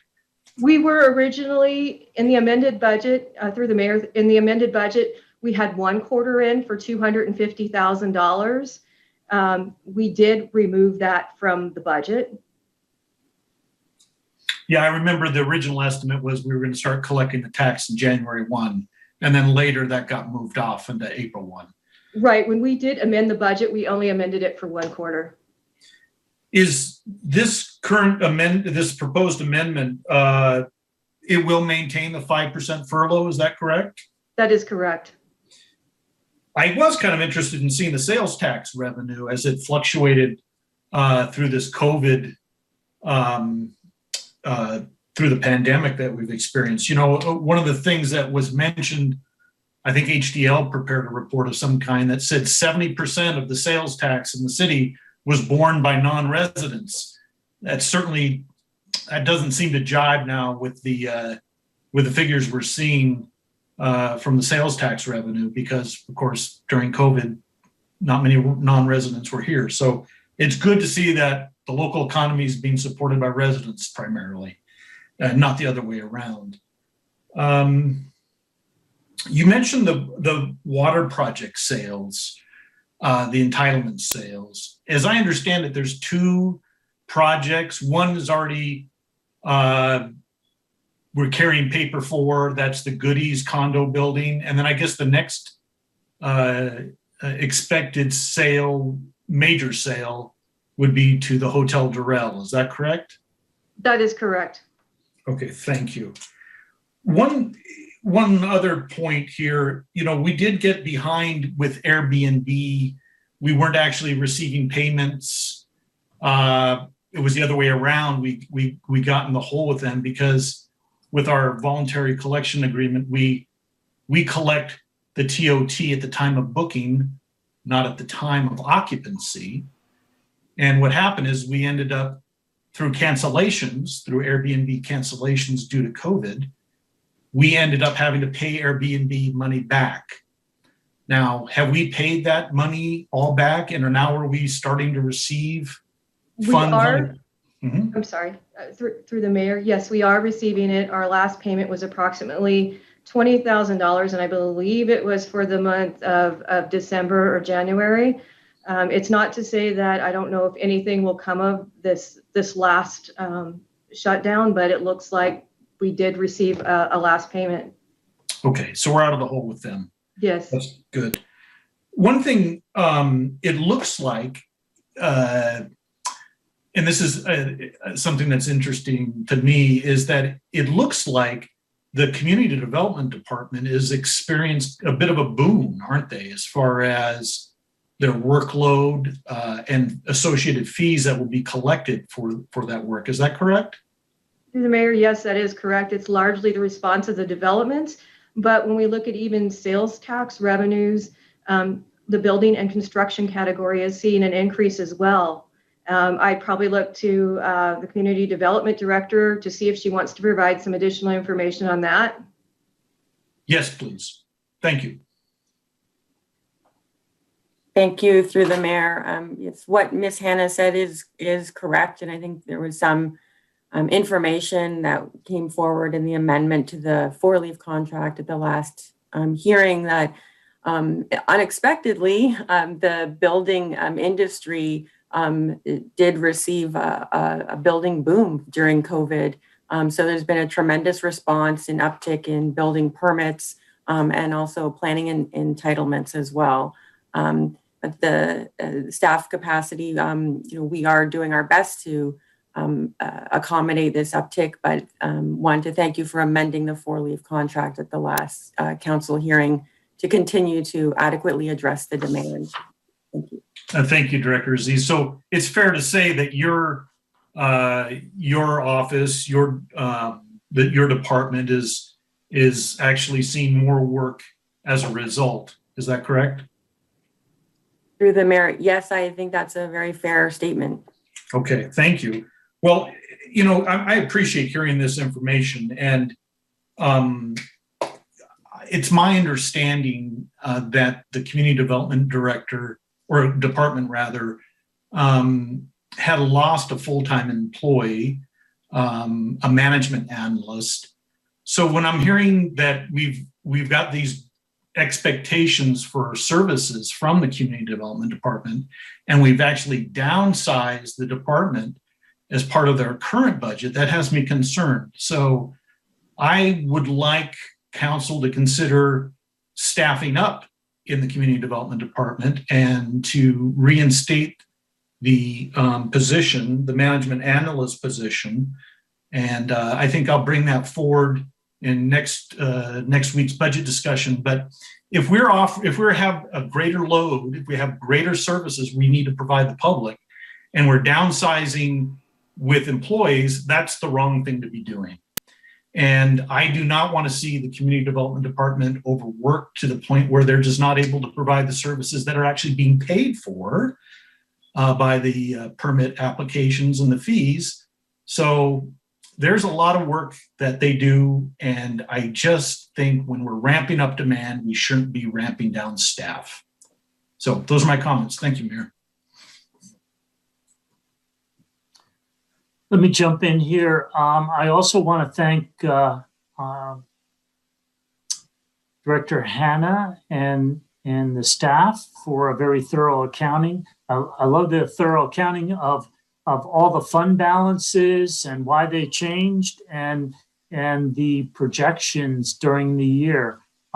That's the word that comes to mind is awesome. Thank you very much for that. And also I want to note, and I think Councilmember Smith alluded to this as well, that you started off a year ago with a conservative approach, and I think we all admit it was a conservative budget for fiscal year 2021. And that was absolutely the right move, because here we are looking at the end of 2021, and maybe we're a little bit better in terms of general fund balance at the end of June, but it kept the financial ship steady through this year. So I really appreciate that. And I might add that my understanding is you do not have any federal dollars. The $1.9 trillion federal program that's been proposed by the White House, there's none of those dollars are in this budget. Is that correct? That is correct. So that would be a nice add if that were to happen. I had a question about COVID-19 ongoing costs. Could you give us an idea, sort of just a ballpark number? I'm sure that there's some costs embedded in this budget you've showed us. What can you give us a ballpark of what that is? I would probably have to give you a really good ballpark. I may have to give that to you at the budget study session. I might say annually, without the police salaries that may have occurred in the beginning of the year, it could be $20,000 to $40,000. It was much stronger at the inception of COVID-19 when we were looking at a lot of the policies that needed to be implemented and additional hours. So I would need to really get back with you for the better number. Okay. Well, actually, you bring to mind my question would have been better phrased about the fourth quarter of this fiscal year. I assume COVID-19, the ongoing expenses from here to the end of the fiscal year would be small at this point. Is that a fair statement? I believe so, yes. Yeah, a few hours. Okay. And I think you already answered this question that there's no Measure L litigation costs in this amended budget. That is correct. And just an observation. I know we have probably some money in the budget for Pro Media. My offhand comment would be maybe we can save a few dollars there. And last, I want to feed off of Councilmember Coletti's comments about community development staff and seeing that their workloads increased, and we already were starting in a position where the staff, my understanding, staff was really running extremely lean, and problems with staffing committees as well as, in particular, the Historic Resources Committee's got a backlog of work. So I'm not proposing anything. I wouldn't advocate changing or amending a budget on the fly, but I would put to the city manager and our CD director to think about. It seems like we've got monies above $7 million unassigned fund balance. I would really think hard about potentially adding some staff so we don't get further behind on the workload. And I am, as Councilmember Coletti mentioned, very cognizant of that we're providing services to the community, and providing good services means we provide them in a timely manner. So I would really think about it. You got the double green light from me, at least, to think about adding some staff to help there. And that's my comments. If there's no other council comments, I think we're ready for a motion. Your Honor, I think we're just receiving a report, correct? I think. No, actually not. I'd be willing to make the motion, Mayor. Please. Okay. Again, thank you, Tori, for this fantastic presentation, and I appreciate the comprehensive annual financial report. I recommend hold the first reading of an ordinance to amend the fiscal year 2021 budget, authorize publication of a summary of the measure as approved by the city attorney. I'll second that.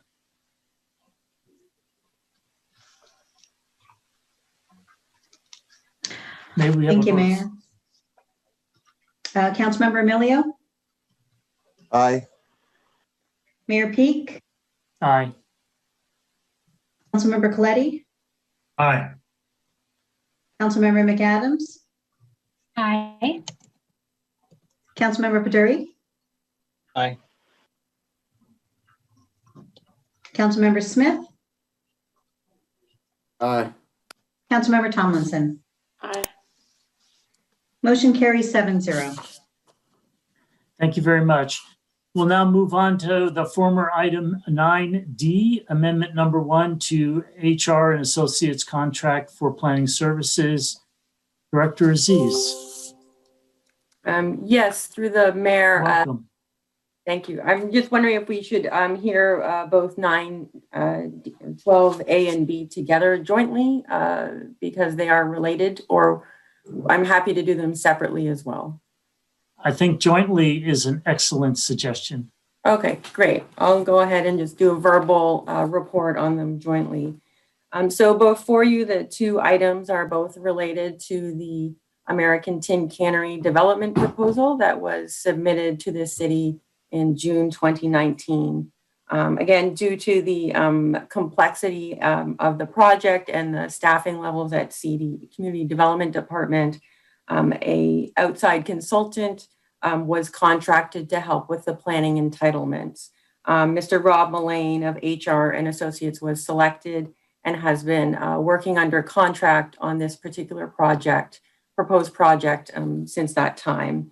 In addition, a reimbursement agreement with the project applicant, CCS Pacific Grove Manager or Comstock, was also executed to pay for these services. Due to the high level of effort for the planning entitlement process, partly in response to the complexity of the project and continued project interest from the community, the affected budgeted contract amount in the original contract came to an end, and an amendment is necessary for additional project funds. In addition, the reimbursement agreement is needed to be amended in alignment with that contract. So before you is a proposal to amend the contract with HR and Associates to complete the planning entitlement process with the city. And if needed, there's a phase 2 if it's appealed to the Coastal Commission, and the reimbursement agreement with Pacific Grove Comstock is before you as well in alignment with that amendment. Just lastly, I wanted to say that the payments are current for the existing contract, and if this is approved by council, additional deposit will be requested from the applicant. At the current time, the city is still waiting for revised plans from the project applicant in response to the Architectural Review Board meeting in December, and there is no revised timeline that's been established to date. And that concludes my report. Thank you. Thank you. We'll now go up for public comment. Thank you, Mayor. We do have one. Ms. Ciani, you have the floor. Welcome.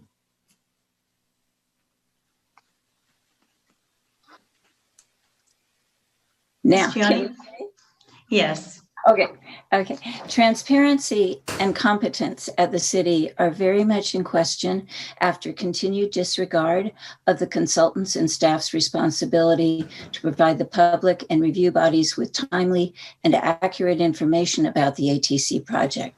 Examples of their disregard are failure to install required tree ribbons until 2 days after the close of the draft EIR public review period and 4 weeks after the applicant was notified to provide them and which have not been maintained. And failure to require story polls or an acceptable substitute at the beginning of the draft EIR public review period and at the time of the ARB review, and the lack of timely public updates as well as conflicting and sketchy information. While the consultant and staff are waiting for revised plans to be submitted, they could use the time to study the local coastal program to make themselves aware of its height limit requirements and to confirm the heights in the plans. The contract planner and staff were apparently unfamiliar with the ATC section of the LCP when it was brought to their attention at the ARB hearing, and were unaware that the height exceeds the city's height limit and even the special allowance of 8 additional feet of height for mechanical appurtenances for ATC. Story poles are required or comparable indicators showing the proposed ridge lines along with accurate renderings and height analysis of the buildings within 150 feet of the proposed structures. Tree ribbons are required during the visual analysis phases, including both the draft EIR phase and permit review by both ARB and Planning Commission, and to show all the trees that are proposed to be removed. And the city's ATC webpage needs to be used to present accurate and up-to-date information, including, quote, updated project plans and other project news, end quote, that the public has been promised by staff. That webpage has not been kept up to date during January and February, and it doesn't provide the same brief description about the developer's review of the ARB recommendations and consideration of revisions to the proposed project that was provided in a recent edition of the city manager's weekly summary. City staff and consultants have not been acting as objective and independent advisors to the developer and the community as they should be. So I object to the claim in the agenda report regarding effective and professional performance of the consultant. And I would ask that you please not wait until council's goals are finalized before you start calling for staff to engage in knowledgeable, open, honest, and transparent communication regarding the ATC project with a focus on engagement and accountability as the transparency engagement consultant promised to teach staff. And I would ask, where are the transparency engagement advisors? Thank you.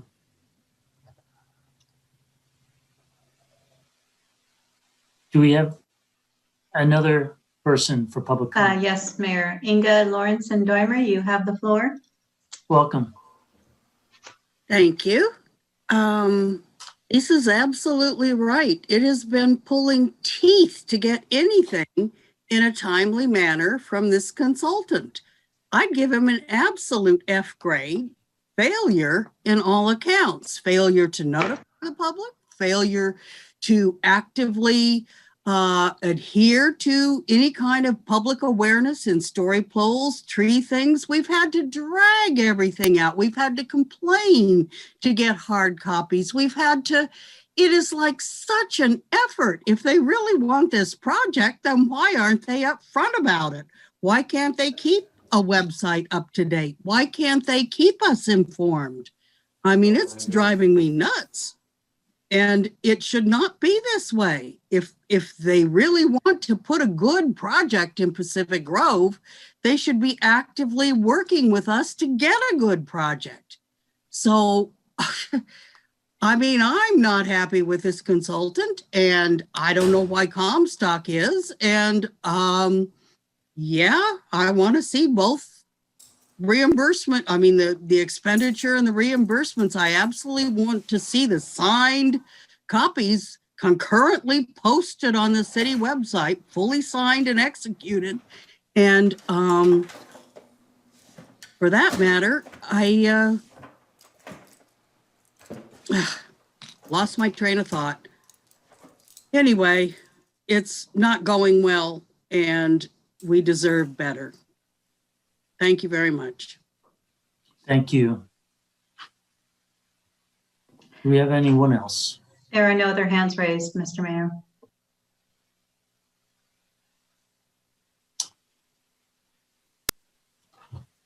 Council comments, discussion?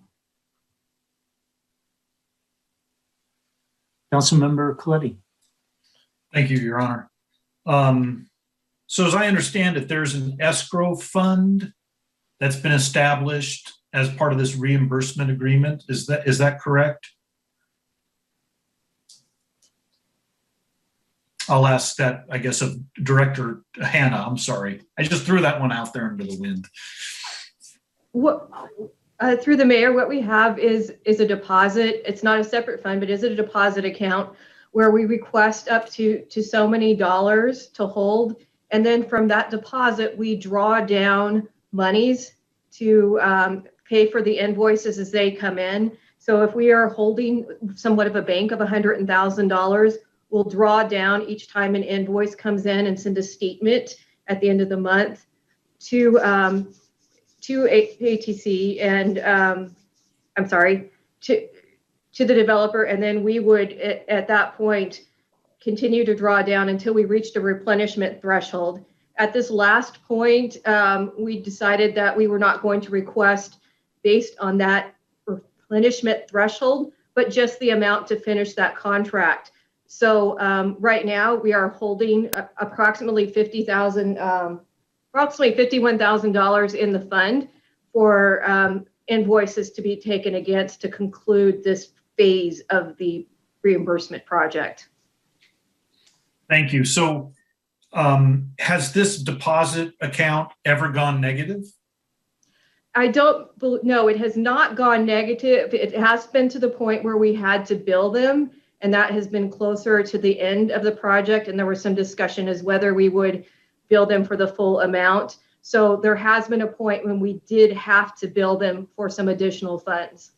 I see. And those were paid in a timely way. Is that true? I would say yes. There was some discussion of whether or not, again, there was a delay when there was some discussion of whether or not we would bill them for just the replenishment amount or whether we would bill them for the actual remainder of the agreement. So there was a delayed period at that point. So the proposed contract that we're looking at this evening, there would be a invoice to Comstock to pay for the entire amount. Is that right? And you would remove this threshold to replenish. You would just simply ask for the funds all up front. Is that right? Yes, the way that this one is structured is phase one is to complete the entitlement process through the planning commission, and then if there's an appeal to council.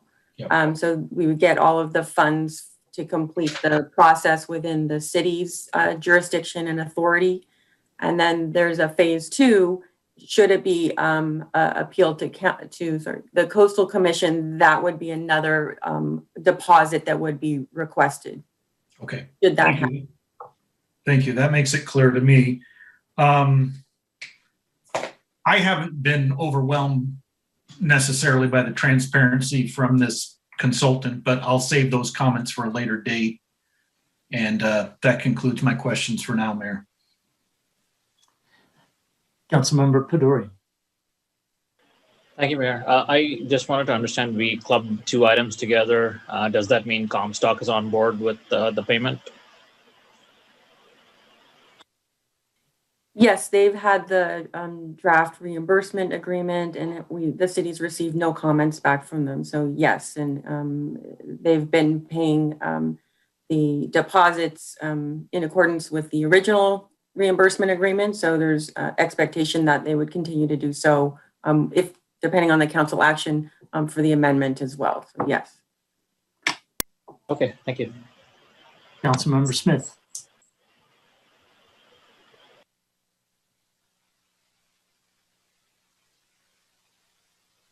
You're on mute. Yeah, sorry. Oh, thank you.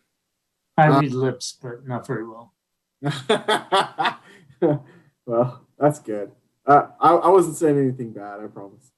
You know what? I don't think I really have any comments. I'm fine with this action. I think that Mr.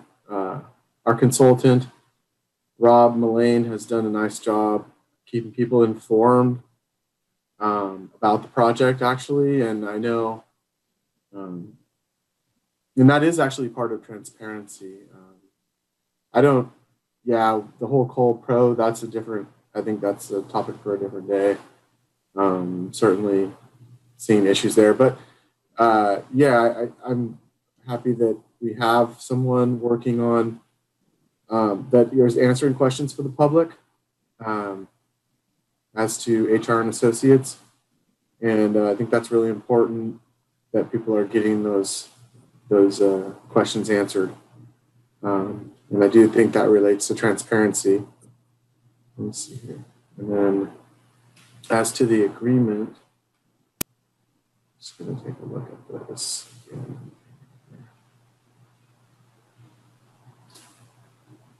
Yeah, I mean, I think at this point I'm generally supportive of the actions we're taking, preparing to continue to move this project forward, or to have the applicant move forward and see where it goes. I don't think anybody really knows where it's going yet, but we'll see what happens.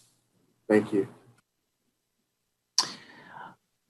What I heard tonight was that there's $51,000 in the bank that can be spent on contract planning services. So I'm glad to hear that. And I assume Rob Mullane is all up to date with invoices, so he is completely paid in full as of today. Is that right, Director Aziz? Yes, that's correct. Yes. And it's my understanding, just to reiterate on where we are on the status of this particular project, it's my understanding that the city has not received any further updated plans or any action by Comstock since the ARB met in December, and that Rob Mullane and city staff, neither Rob Mullane or city staff are working actively on this project at this time. Is that a fair statement? Yes, there's no project review going on. We're waiting for the revised plans. So folks that are asking from the public that are wondering what is happening, we're not, that's what's happening. We're not getting any further updates from Comstock. And it sounds like Comstock, once they agree to the reimbursement agreement, then they're obligated, I believe, within 30 days to pay the phase one costs, or all work comes to a halt. At least that's in the agreement. So this agreement all looks good. I'm just going to mention two ancillary items. One was that emails were attached to these items, and it seems to be a software administrative action, and I'm sure at council we'll be talking about attaching emails to agenda reports in the future. And the other one was brought up, actually it's a concern of mine, was brought up by Ms. Dahmer, is access to signed agreements, and I'll bring something to your attention later on. But for tonight, we need a motion. We need two motions, actually, 9D and 9E. Councilmember Pedori, Councilmember Tomlinson, she's volunteered to.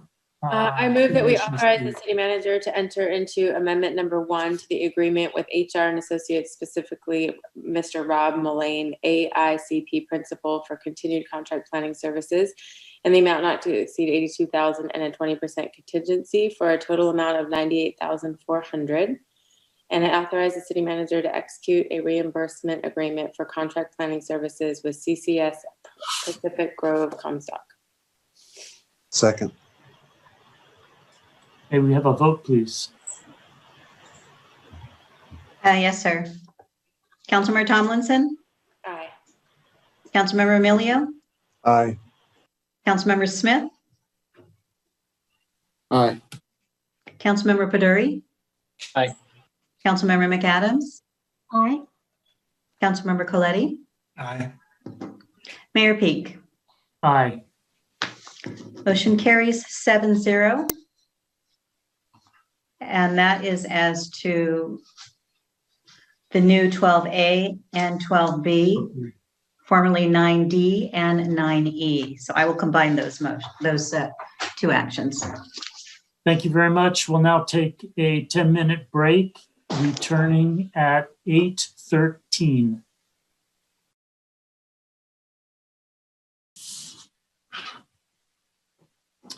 Well, let's resume. We're now at the former item 9F, Housing Element Annual Performance Report 2020. Do we have Ms. Schaefer with us? Yes, good evening, Honorable Mayor, City Council member. I want to share my screen, so just let me get going here. Yes, good evening, city staff, members of the public, mayor and city council members. The draft Housing Element 2020 Annual Performance Report brought before you this evening is for approval to submit to the State Housing and Community Development Agency in compliance with California Government Code 65400. And this is required as part of California's housing element law so that the private industry, private market knows exactly what we're required to do, and that local governments put in place plans and regulatory systems to promote housing development. So the report contains lists of planned and permitted housing units in the city for calendar year 2020. It should be noted that the state determines which units meet the city's regional housing needs allocation referenced in our housing element, which is why this is a draft going forward, because the state can make changes. In 2020, 22 individual new units were permitted and one 10-unit mixed use project was permitted for a total of 32 new housing units in the city. Many of the individual units were ADUs. And as I indicated, the state gets to decide how they are, how they meet our RHNA numbers. But what we did was we took the junior accessory dwelling units and categorized them as very low income qualified units. We characterized the garages and accessory structures that were converted to ADUs as low-income qualified units, and then new construction ADUs we categorized as moderate-income qualified units. That brings us to about 70% of our RHNA obligation. And we have 2 more years to go to meet the total allocation of 115 units. We anticipate that the ADU development will play a major role in meeting our obligation. And we also are fortunate enough to have the availability of potable water through the city's recycled water, local water project, which also plays a role in allowing property owners to add ADUs and JADUs. And that concludes my report, and I'll be happy to take any questions that you have. Let me, stop sharing. Thank you very much. Do we have any public comment? And yes. I see no hands. I take that back. Just one hand has been raised. Ms. Ciani, you'll have the floor. Welcome.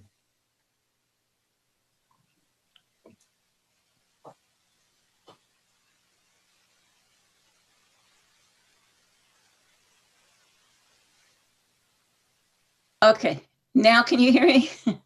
We can hear you, thank you. Okay, the unmute button just came up. Okay, so I'm sorry, I may not have been listening carefully enough. I did not hear whether the 10-unit building has affordable units. So that's simply my question. Thank you. Thank you.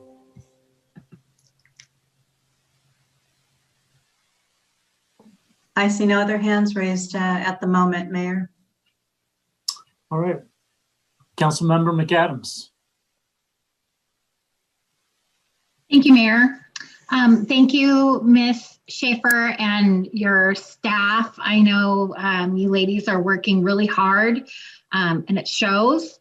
The ADU program is just a great success, and I wanted to, commend you and thank you. And really, especially with we have the housing initiative, we have the housing consultant. I pulled this item because I really wanted to showcase the good work that you're doing. So thank you again. I'm just wondering, with regards to the ADUs and the JADUs, I have two questions. One, does the city offer any incentive to residents who are going to commit to, renting to locals or renting to, someone who works in Pacific Grove?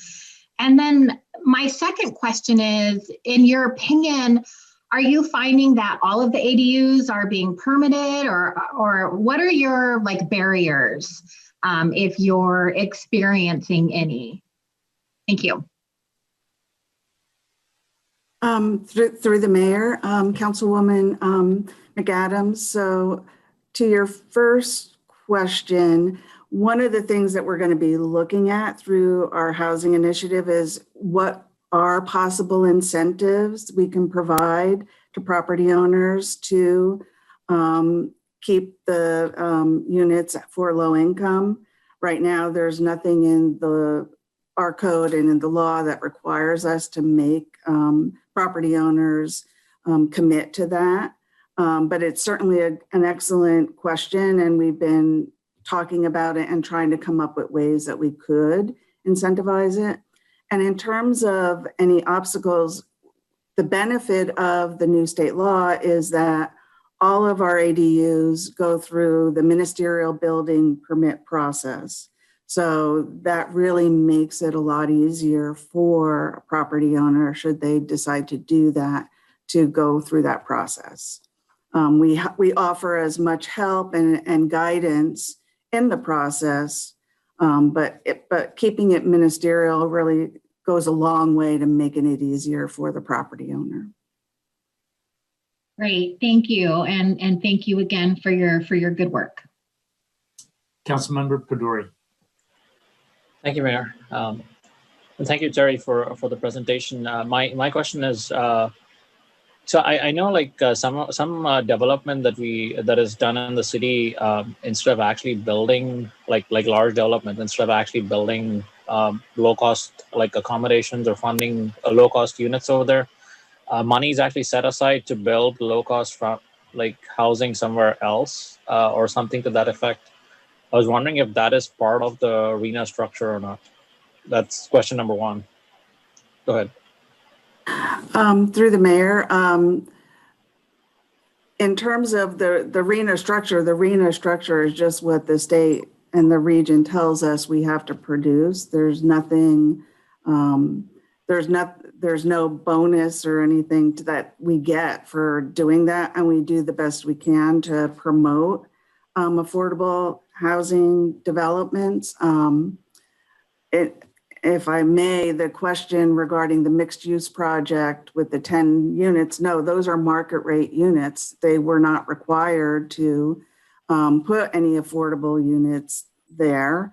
So they're market rate units. But I hope I answered your question. I wasn't sure. Yeah, I think my question, and maybe I'm off, but let's take the Holman's building, right? It's redeveloped. I'm assuming that with the Holman's building, they may have provided some fund for low-cost accommodations at some point because it's not there in the proposal. They did not. No, they weren't required to, and they did not. No, but that's something, part of the housing initiative is to look at ways that we could possibly put those kinds of measures in our code to allow for developers to contribute to something like that. Okay, all right, got it. The second question was, I think you mentioned it this way, but let me know if I'm off. You mentioned during the new units slide like junior accessory dwelling units were categorized as very low, garages were categorized as low. I think you said these were what we understood them to be, but we have to wet it against the RENA numbers at a later point. Is that right? Yes, through the mayor, the state makes the final decision, and there's a study going on right now, which will hopefully by next year we'll be able to apply to ADUs and JADUs. And we've been in conversation with the state about this report, because it's always good to make sure that we're doing the report correctly. So we're hoping that they'll accept our assessment of this, but yeah, every year the report is received differently and they ask for different information. So we're taking this opportunity to define, because we're having a hard time meeting those very low and low income units. This is what we're trying to do. Okay, thank you. Councilmember Coletti. Thank you, Mayor. So just to be clear, the 10-unit multifamily building, that's the Goodies building, is that right? Through the mayor, yes, that's correct. Okay, yeah, those are going to be multi-million-dollar luxury condos. So yeah, those probably wouldn't fit in low-income categories.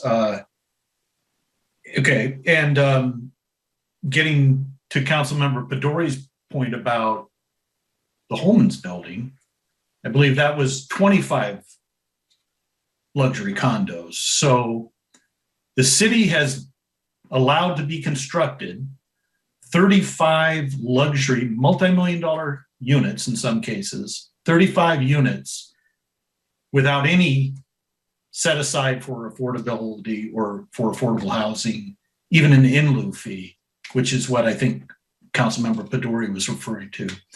Does the housing initiative that we're currently involved in, does it propose an in lieu fee of some kind? Okay, I see the mayor nodding, so. Through the mayor, so that's part of the process. So yes, those projects, you're absolutely right, were developed, and we tried as a staff to do something to promote affordable units in both of those projects. But the Holman building was a ballot measure, and we had no control over what was developed there. And the Goody site, going through the public entitlement process, the developer considered putting affordable units in there, but then when I believe they wanted to go a story higher and got frightened by the public review process for that. And they would have qualified for a density bonus. But so what we really need to do is put in place in our code those kinds of the ability for us to have an overlay that says, if you're going to build something, you have to set aside a certain number of units. We don't have anything like that in our code right now. Yeah, it would be a shame to have any more missed opportunities. And I know you believe that as well as I do. The AMBAG is actually preparing, I believe they're preparing for the next round, the next housing element cycle. And I've been told, or I've heard reference to draft RENA numbers already being released. So we've got a picture now of what we're up against, but that's probably going to get worse, or we're going to have to develop more housing as these new RENA numbers come online. Do you have a feel for what those new numbers are? I'm going to let Director Aziz answer that question, Mr. Mayor. Yes, through the mayor. No, our region, the Monterey Bay region, has not been assigned the RENA numbers yet. And Councilmember McAdams is the elected official for AMBAG on that as well. But in looking at what the numbers other regions throughout the state have been allocated it's been 2.5 to 3 times their current cycle number. So if our number was 115 for this cycle, so you multiply that by 3, that's 345. So we'll see. They're just in the initial stages. AMBAG is, I think, starting meetings with HCD, and we expect to start hearing what our numbers are, I think, in late summer, early fall. And Councilmember McAdams is the council point person for that. So I'll be working with her closely on that. Thank you. I appreciate that. And I think I heard something over the water district where they'd used the forecasted numbers to project demand, water demand, but they may have been guessing at that. That's all I have, other than to say I do look forward to the housing initiative coming to council. And thank you very much. I also want to add my thanks to Ms. Schaefer, Director Aziz, as well, all the staff that's working on housing. And it's something that's obviously not going to be solved even this year. And we'll just need to keep plugging along. It's something our community really needs for people that can live and work here. And the discussion tonight, I won't repeat it, was a mini tutorial on ADUs, inclusionary housing, in lieu fees, missed opportunities. Good discussion. Thank you very much. Okay, seeing no other hands up, we'll move on to the next agenda item, and that's 12A. Oh, fiscal year. Mr. Mayor, we do need a motion and action. Oh, I'm sorry. In order for us to demonstrate to HCD that you've acknowledged the report. I'm happy to make that motion, Mayor, if you'd like. Please do so. I move that we receive and approve the report for submittal to the California Department of Housing and Community Development. I'll second. May we have a vote? Yes, sir. Councilmember McAdams? Aye. Councilmember Coletti? Aye. Councilmember Tomlinson? Aye. Councilmember Smith? Councilmember Paduri? Aye. Councilmember Smith? Aye. Thank you. Councilmember Emilio? Aye. Mayor Peak? Aye. Motion carries 7-0. And thank you. And I see we've got Ms. Hallaby already on Zoom for our fiscal year 1920 capital improvement program recap. Welcome. Thank you. Good evening, everybody. I'm gonna quickly share my screen.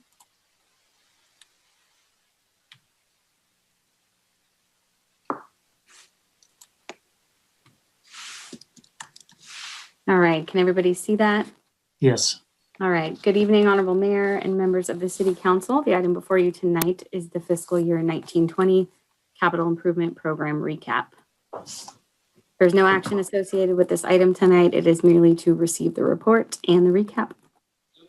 So before I jump into the progress that we've made in fiscal year 1920, I just want to quickly provide some background.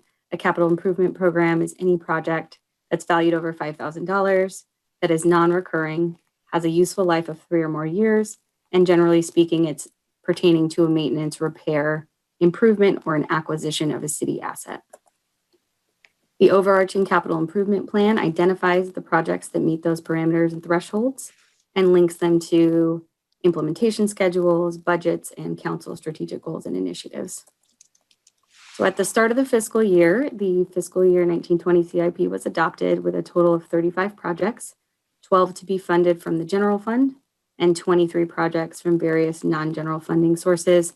Those are enterprise donation fund accounts, etc. So the CIP does serve as sort of a living document to drive our larger maintenance and asset management needs. And as a result, sometimes it requires amending throughout the year to reflect some of the on-the-ground realities that we encounter during implementation. Amendments are brought forth to the City Council for review and consideration and ultimately approval. Some of the approved amendments that pertain to the fiscal year 1920 CIP included carrying forward some projects from the fiscal year 1819 CIP that weren't quite completed, authorizing 2 additional projects, as well as defunding some projects for COVID-19 cost saving measures. And there's a table in the agenda report that has some specific detail pertaining to those amendments. So as amended, the CIP included a total of 46 projects, 17 from the general fund, 26 from various non-general funding sources. Attachments 1 and 2 have all of the specific projects as well as their budgets listed in great detail. So during the year, our staff works very hard on executing the capital improvement program projects. And I just want to quickly touch on what it takes to complete a project. So a project must go through the following 4 phases to be deemed complete. The first phase is project development. It's kind of the starting point for every single project. It's where we determine some pretty vital details. It's where we often perform engineering, development of specifications in anticipation of that second phase, which is our RFP or bids phase. During this phase, we solicit proposals and bids from qualifying contractors or consultants, depending on the type of work, in accordance with the municipal code. That moves us into the third phase, which is the contract phase. This just ensures that we have legally binding agreements with the entities that would be performing the work. It also requires that we come back to City Council for any items that exceed the city manager's spending authority. And the fourth and final phase is the construction or work in progress phase. A lot of the times this is very visible. It's associated with traditional construction activities, ground disturbance, large equipment, things like that. But sometimes we have some more inconspicuous projects, smaller interior improvements to a city-owned facility, or maybe the development of a plan set for a larger multi-year project. So once we navigate through all 4 of those phases, a project can be deemed complete. So at the end of the year, we take stock of all the work that we've done and we analyze all of our projects and categorize them into the following 4 categories. Complete is when we've fully completed and executed a project. Complete and carried forward is a classification that generally applies to our multi-year projects. And that's when we've finished the scope of work that we've outlined for the current fiscal year and have budgeted that next phase in the following CIP. A project that's classified as carried over is generally where we haven't finished the scope of work, but we have budgeted the project and carried it over for completion in the following CIP. And then deferred just applies to projects where they weren't completed, generally due to infeasibility. So it's worthwhile noting some of the challenges that we faced during implementation of the CIP in 1920. A lot of these were unprecedented as a result of the COVID-19 pandemic, but staffing furloughs, significant manufacturing delays, facility closures, and a pivot from our traditional sort of means of community feedback, in-person meetings, to pivot to totally virtual means of feedback. And despite these challenges, we made a significant amount of progress on the CIP. So for the general fund, as noted previously, there was a total of 17 projects at the end of the fiscal year. 8 were deemed complete. 3 were completed and carried over. Again, this is a classification that applies to our larger multi-year projects. 3 were carried forward and 3 were deferred. I do want to note that the deferred projects were cost-saving measures as a result of COVID-19. And so now I'm just going to quickly breeze through some of the general fund projects and some of the progress that we've made on this front. The first is the Lovers Point Coastal Access Project. This was a project, one of a multi-year projects that originated, I believe, in fiscal year 17-18. And the goal was always to create a high quality and attractive pedestrian area and path with accessible routes to both the street intersection that leads up to the commercial corridor, as well as down to the recreation trail, and implement stormwater improvements. Here you can see some of these access improvements highlighted in these dramatic before and after photos. The full scope of work is noted on this slide, but these before and after photos kind of highlight some of the additional elements. There was some stormwater improvements, some ADA ramps, which are just sort of out of the picture here, a new driveway approach, new seating in landscaped areas. So another before and after photo here. The next project I want to highlight is the pedestrian improvements behind the Pacific Grove High School on Forest Lodge Road. This project allowed us to proactively address a sidewalk gap that was over 1,000 feet long and create safer routes to school, as well as improve general city walkability. You can see on the left-hand side, prior to the start of this project, there was no formalized pedestrian facilities there behind the high school. And now we have a very continuous sidewalk for the length of Forest Lodge Road. Again, another before and after photo. You can see that there was a little bit of sidewalk originally on the roadway, but it abruptly stopped, forcing pedestrians to kind of walk along the road edge. And in that vegetation there on the right-hand side, you see that continuous sidewalk. In addition to filling the 1,000-foot gap, we did some ADA ramps and some stormwater improvements as a part of this project. The next project I want to highlight is the Congress Avenue Road Rehabilitation Project. This was originally a fiscal year 18-19 project, but was carried over into fiscal year 19-20, which is where a majority of the construction activities occurred, as well as the majority of funding was incurred, and in large part due to scheduling around the Pebble Beach US Open. This project did win a 2019 Transportation Excellence Award, which we're very proud of. And I'm going to highlight just some of the components of the project. One big aspect of it was formalizing pedestrian facilities. Again, this helped promote greater access as well as safe routes to school. On the left-hand side here, you can see what the area adjacent to Congress Avenue looked like prior to the start of this project. It was just an informal dirt path that pedestrians used. This project helped formalize that path by creating a continuous 5-foot wide asphalt concrete meandering pathway for the length of Congress Avenue.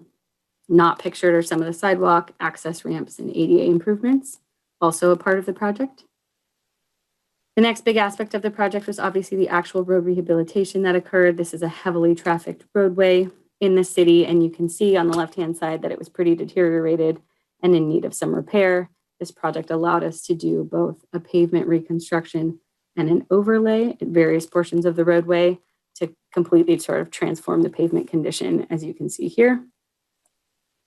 And then just some other elements were refreshed pavement markings, updated signage, stormwater improvements, curb and gutter.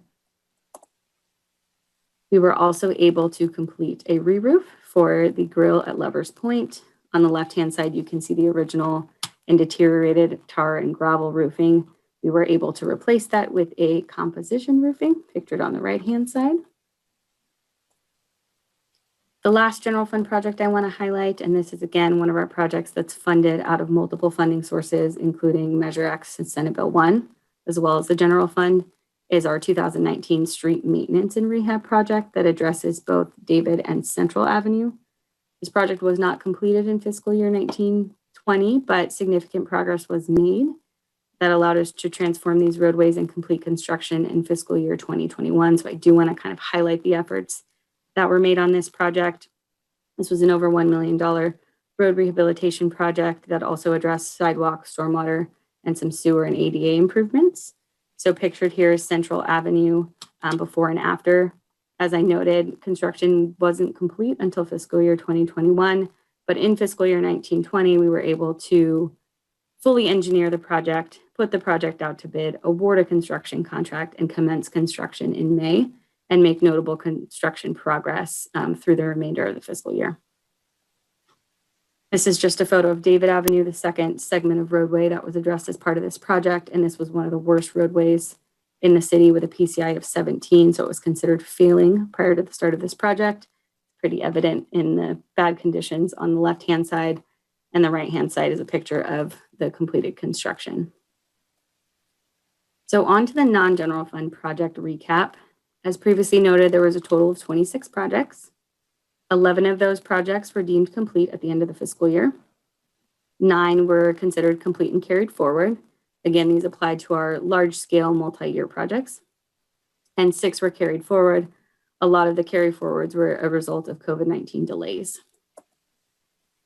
So the first non-general fund project I want to highlight is the crack and slurry seal. This is a vital maintenance activity that helps preserve the condition of our roadways and prevent against potholes and rapid deterioration. And this project allowed us to address just under 680,000 square feet of roadway at various locations in the city, as called out by our pavement management plan. The Stormwater ASBS project is another one of our large multi-year projects. This one is grant funded that we made significant progress on in fiscal year 19-20. The goal of this project is to capture and divert stormwater and redirect it to Monterey 1 water for both treatment and reuse. And in fiscal year 1920, we were able to finish the project development phase, all the engineering and specifications, put the project out to bid, award a construction contract, and commence construction towards the tail end of the fiscal year. I just want to quickly touch on the pictures on this slide. On the left-hand side is the capture and diversion tank that was installed beneath the golf course. I believe it has 400,000 gallon capacity. And on the right-hand side is what it looks like now. So this underground infrastructure is virtually sort of undetectable under that returfed area. Another large multi-year project are our sewer collection system master plan projects. Again, another multi-year project that made significant progress in 1920. We were able to navigate through the project development, bid, and contract phases in fiscal year 1920, as well as commence construction towards the tail end. These projects serve as matching funds for the ASBS grant that I was just speaking about. Quickly want to touch on the library renewal project, which you've all heard a lot about recently. This is another one of our multi-year projects. We were able to commence construction in fiscal year 1920 and throughout the year make notable and substantial construction progress. We issued monthly memos and updated a gallery of photos each month, just apprising the public of the progress that was being made. And subsequently in fiscal year 2021, the project was deemed complete. We made some facility improvements. We recarpeted the youth center and replaced a deteriorated deck that was attached to our fire station. We made some accessibility and ADA improvements at Arnett Park. You can see here the transformation of a deteriorated railroad tie staircase on the left-hand side, and on the right-hand side, the newly constructed concrete staircase. We also constructed 2 new ADA parking spaces at the other end of the park. We were able to make some safety improvements to the Lovers Point Park by doing some pathway maintenance. As you can see on the left-hand side, there was rutted and uneven pathways throughout the park. We were able to perform an overlay maintenance treatment to remove and even the surface and make the area safer as well as more aesthetically pleasing. And the last project I want to highlight is the Point Pinos Coastal Trail project. You've heard a lot about this project recently too, as a construction contract has come before City Council in the last few months. But I do want to highlight the progress made in 1920 to sort of make that possible.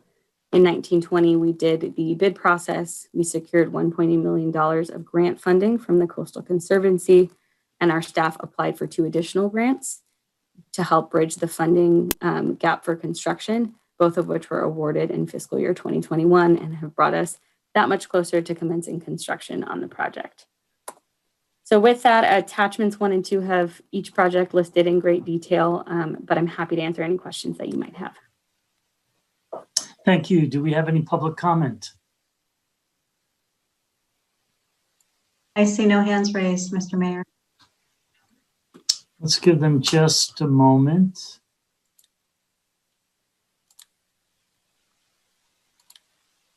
Councilmember, oh, it looks like we do have one comment. Lisa Ciani, you have the floor. Welcome. Thank you. I was a little slow there.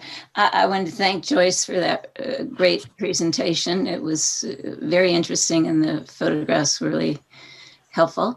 And I just had a question about the project, the improvement behind the high school, where it looks like they got a sidewalk, which was very much needed, but it looked like they also lost a bike lane. Is that the case, or is that going to be painted, or what? I just wondered what the situation is with that. Thank you very much. Thank you. Ms. Hallaby, sounded like a quick question. Do you have an answer for that at the moment? Yes, I believe the marking she was referring to was just the road edge. There was no formalized bike lane there. Okay. Do we have any further public comment? I see no other hands raised, Mayor. Councilmember Emilio. Thank you, Mayor. Ms. Hallaby, this is outstanding. I appreciate it. It's really nice to, I know for myself and a lot of Pacific Grove residents driving through the streets and seeing this. I also wanted to, when I just had one question, which I think I might have answered it, but the project highlights from 19 to 20 include completion of multi-year Lovers Point access project, which improved coastal access, storm collection. I understand that. And the question I had was in connection to the downtown corridor. How far does that connection go to? I mean, it's outstanding, the presentation and everything, but how far does that downtown corridor go? Councilmember Emilio through the mayor. This was in reference to the increased access that leads up from that intersection. So there's new ADA ramps there that lead up towards the corridor, in addition to making a more attractive area that encourages folks to get out of their car and explore both the Lovers Point area as well as up the way towards the commercial corridor.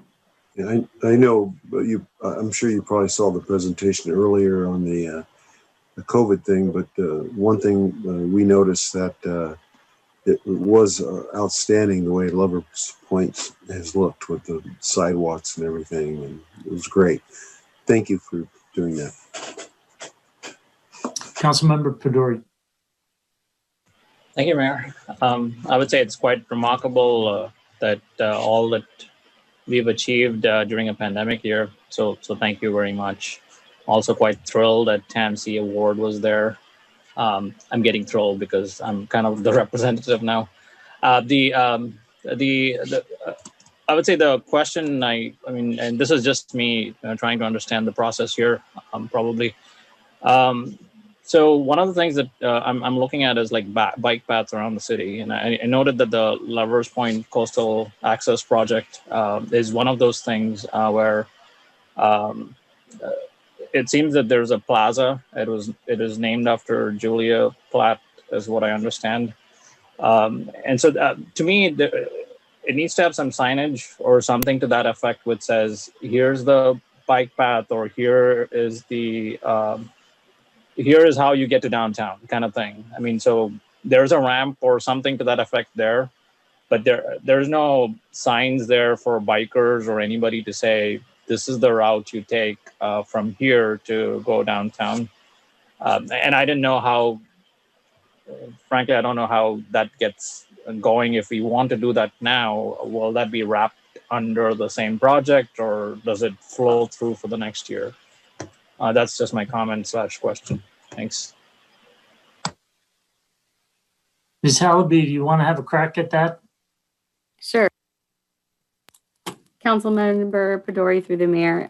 It depends on the scope of work of the signage that you're talking about, whether it's a wayfinding signage effort throughout the coastal area. That would obviously be more of a capital improvement program project, just because it triggers that $5,000 threshold. If it's just a smaller sign, that wouldn't necessarily trigger a capital improvement program project, nor would it necessarily be couched under this specific Lovers Point Coastal Access Project. Okay, I think I get it. Just to on that note, if what I've read is correct, it's called Julia Platt Plaza, but there is no name to say it's the Julia Platt Plaza. I mean, all these things will roll up into the same thing, is what I understand, right?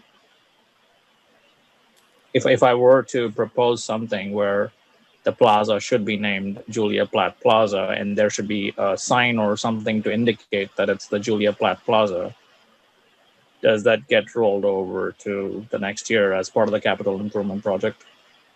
Let me jump in here. We're going to be hearing from Ms. Hallaby in Public Works on capital improvement projects proposed for the next fiscal year. That might be a good time to propose that. Okay, thank you, Mayor. And thank you. Sorry for the confusion. No. Councilmember Coletti. Thank you, Mayor. This is an impressive list, and an impressive list of accomplishments. And thank you for the presentation. I am wondering a couple of things. On the ASBS stormwater project, which received significant funding from the state through, I think, a $4 million or so grant, How is that? Can you just give us a brief update on that and how it's going? So the project is nearing completion at this point. So we're well underway in fiscal year 2021. Great. And the work that's happening at Jewel and Caledonia in that general area, one lane's been closed down. Is that part of that? That's correct. Okay. Is there an anticipated date when that will be opening up again? Or are you getting close to finalizing that? I don't have a specific date on hand, but they are nearing completion of the project. So I imagine it would be relatively soon. Okay. Thank you. I guess one question that comes to mind, and again, this is a very impressive list, is how many of these projects went over budget? I know typically when a project is approved, the funding's approved, there's typically a contingency amount. How many of these projects either went into the contingency amount or exceeded it in general terms, or are we doing a good job in our expectations of what the cost will be? Yeah, I think to answer your question through the mayor, I believe we're doing a good job at remaining within the council approved amount. That includes the contingency funds that are allocated when we bring the item forth to city council for approval. If anything were to exceed the contingency amount, that would require us to return back to city council to amend the contract. Okay. And you're not aware of that happening in many cases? No, I'm not aware of that happening in many cases. Very good. Well, again, it's an impressive list. I think I'll just throw this out. Moving forward, the big projects are great, but maybe council needs to start thinking about smaller projects that also need to be accomplished and build up a list again. You've had a great list here, and you've knocked a lot of them off. So congratulations. But I'm thinking about what we might try to scope the next list as. So thank you very much. Councilmember Smith.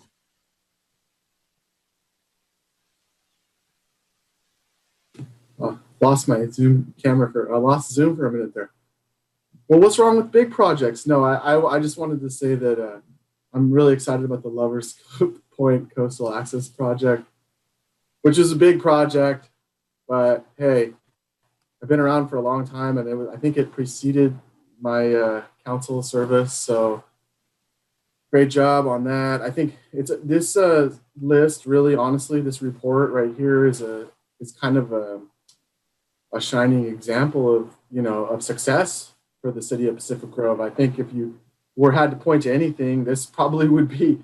This is pretty impressive. I mean, this is major capital improvements that affect the aesthetics of the city, but they also affect, the usage of trails, the usability of the city for all kinds of people, whether they be residents or visitors, and just it also reflects a long-term connection of goals and actual completion of them. So I think that this is a bright, shining example of the job well done, and it's great to be able to be a part of it. So thanks for all your work, and thank you to the Public Works Department for completing all of these things, and really just kind of executing the will of the council on these different projects.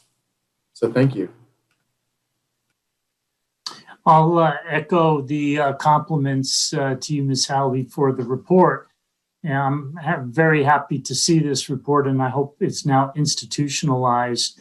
And of course, the projects, I think, if anything, demonstrates a good use of taxpayers' funds. These are very tangible examples that we can point to. And I will freely admit to everybody tonight that I was not a fan of the Lovers Point Access Project, but I now admit I was wrong because it just turned out great. It looks great.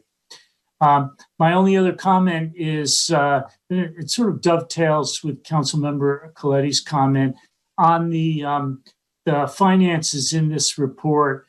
It just has the current fiscal year budget. For example, the library renewal project says budget $595,000. Well, that's not the total budget. That was just this fiscal year budget.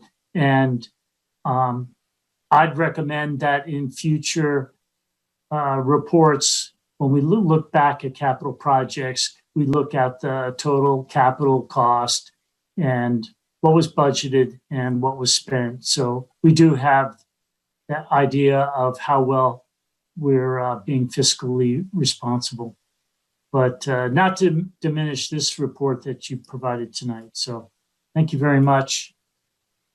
If there's no other council comment, it's received the report.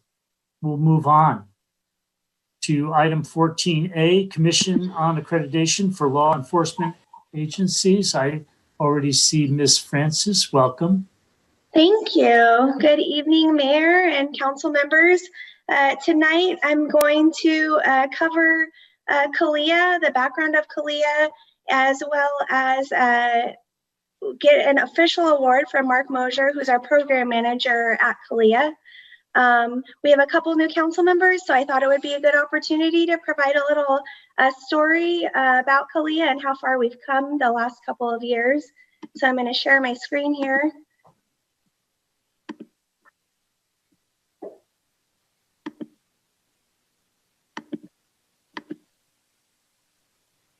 Okay, so CALEA, what does CALEA stand for? The Commission on Accreditation for Law Enforcement Agencies. CALEA was first created in 1979 through joint efforts of the International Association of Chiefs of Police, the National Organization of Black Law Enforcement Executives, the National Sheriff's Association, and the Police Executive Research Forum. Today, there are 21 commissioners, and they represent a variety of fields, certainly local, state, and international law enforcement agencies, as well as academics, the private sector, and local government officials. The purpose of CALEA, it's an accreditation program, provides public safety agencies an opportunity to voluntarily demonstrate that they meet an established set of professional standards. The police department's values are excellence, community, respect, professionalism, and integrity, and they align very much with CALEA's purpose. And this whole process has been a team effort through the department members, of course, executive management, and the council. The benefits of CALEA, there's greater accountability within the agency. There's reduced risk and liability exposure. There's stronger defense against civil suits, increased community advocacy, increased statewide networking. It demonstrates verification of best practices in law enforcement, and it produces better trained personnel. CALEA provides, CALEA as an organization provides professional audits by experts and community stakeholders, organizational performance reviews, facilitates peer-to-peer networking, and regular reviews of emerging trends and best practices. CALEA provides an awesome amount of resources. One of the things is facilitating that peer-to-peer networking. So we have friends around the state and around the United States of America where we can share information as it relates to changing legislative, case law, best practices that's coming out from CALEA, and see how they're implementing changing procedures or practices. So some common terms, a standard. So that's a best practice in law enforcement. A written directive is a policy, plan, or procedure. And a proof is evidence of standard compliance. That could be a case report, could be a photograph, a video, a policy, or a plan. So these are some of the common terms that we use. So standard comes from CALEA. The written directive is our own Pacific Grove Police Department policies. It could be city council policies or the city charter. Proofs, I provided examples there of examples of proofs. So there are 181 CALEA standards that we met. And they cover a variety of topics from hiring and recruitment, training, use of force, patrol operations, investigations, fiscal management, victim assistance, and the list goes on. So I have an example of a standard, which is temporary security, provides facilities for storage of in custody or evidentiary property during periods when the property room is closed. So an officer goes out in the field, they collect evidence, they come back to the station, they package it up, they have to have a secure place to store it until our property and evidence technician comes in. So here's a proof example. We have temporary storage lockers that lock up once the officer puts in their property and evidence, and the only person that has access to those lockers is our property and evidence technician. Another example that you all can relate to is there is a chapter on the standard that we all take an oath of office. So certainly that's in our city charter. A proof would be the form that we fill out signing that we have in fact completed that oath of office with the city clerk. Timeline in 2018 is when the city signed the contract with CALEA. We started conducting CALEA staff training, both to our line level staff, as well as the folks that were a part of the management process of CALEA. So that included updating policies and procedures to meet those CALEA standards if it needed it, as well as verifying that we were keeping good proofs of compliance for those various policies and procedures.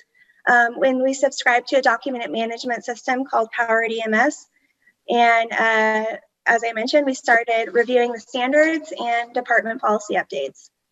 In 2019, we updated all of our policies and procedures to meet all 181 CALEA standards. Again, we continued training staff.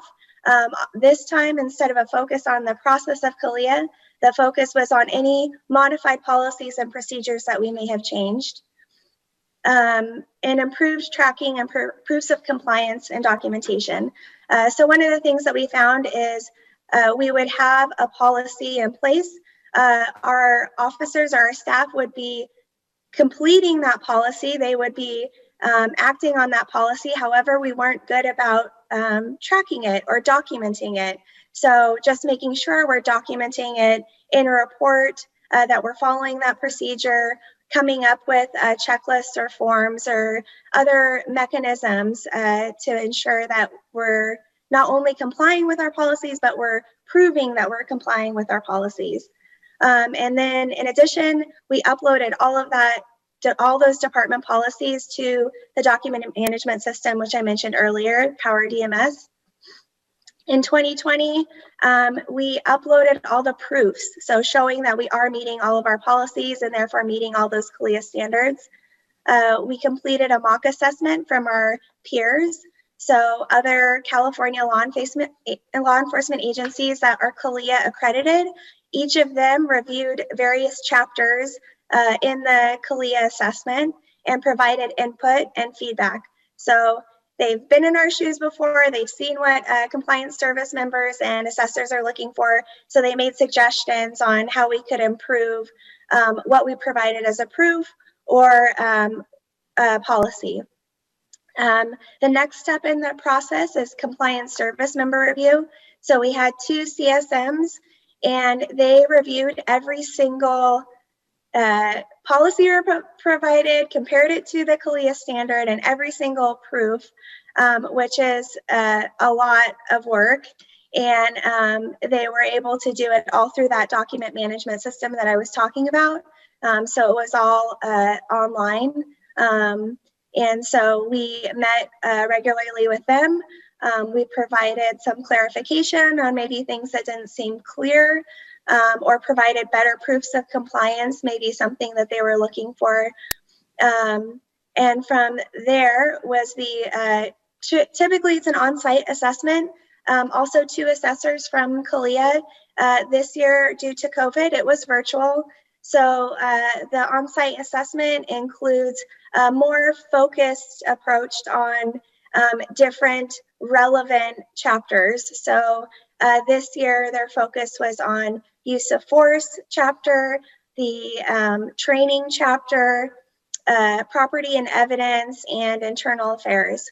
So those two assessors then not only reviewed all the documentation, they interviewed the subject matter experts, as well as outside agencies or departments that we might work with on each of those 4 categories to, again, confirm that our policies are meeting the standards and we are, in fact, practicing those policies. And then finally, there was an agency hearing with the CALEA committee, and finally an award. And so this is pretty cool. We're the first CALEA accredited law enforcement agency in the Tri-County area. I think it may be even more expanded than that outside of Monterey County, San Benito, and Santa Cruz County. And we are also the smallest city in California to become accredited. So that's great. Our staff is awesome. So timeline for this year and beyond.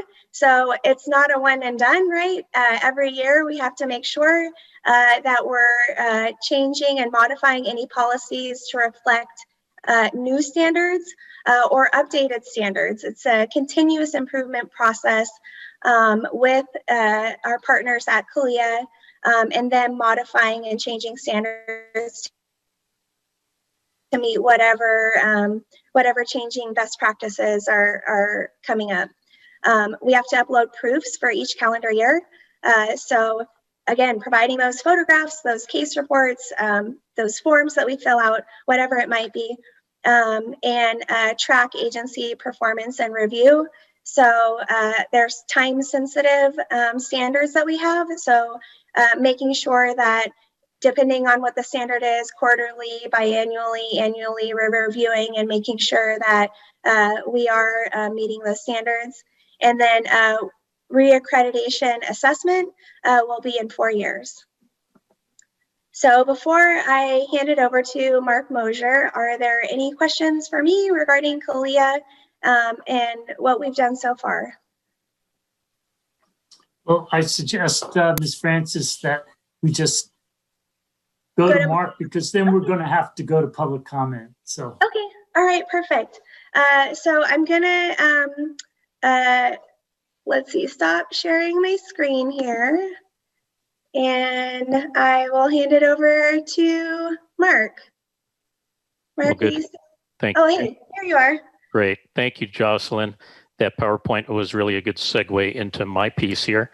Well, good evening, everybody. Mayor, City Council, city employees, staff, and the public at large. This is really a historic event here that we're talking about.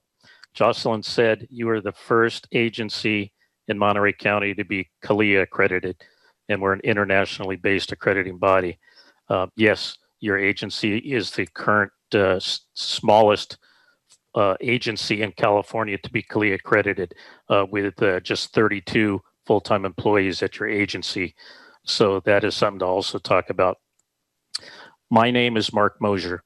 I'm a CALEA Regional Program Manager for the Pacific Northwest, and Rocky Mountain regions, including the state of California.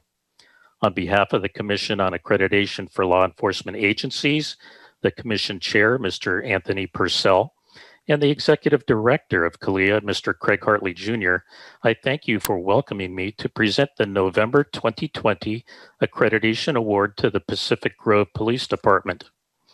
Since its inception, CALEA has accredited just over 1,200 public safety agencies under standards developed by many of the best public safety practitioners and leaders of our time.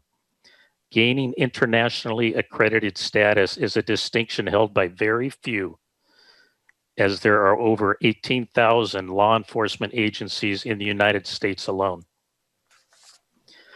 Now, many law enforcement agencies are reluctant to have outsiders come in and review their business model, their systems and processes, and then, God forbid, detail any deficiencies the agency might have. It involves risk.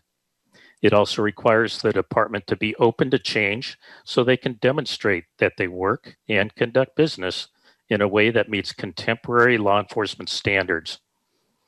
Based on the goals and mission of statement of CALEA, I can think of no better time to acknowledge this agency than at a very public virtual city council meeting, where all can share and recognize their hard work that this agency committed to become accredited for the very first time.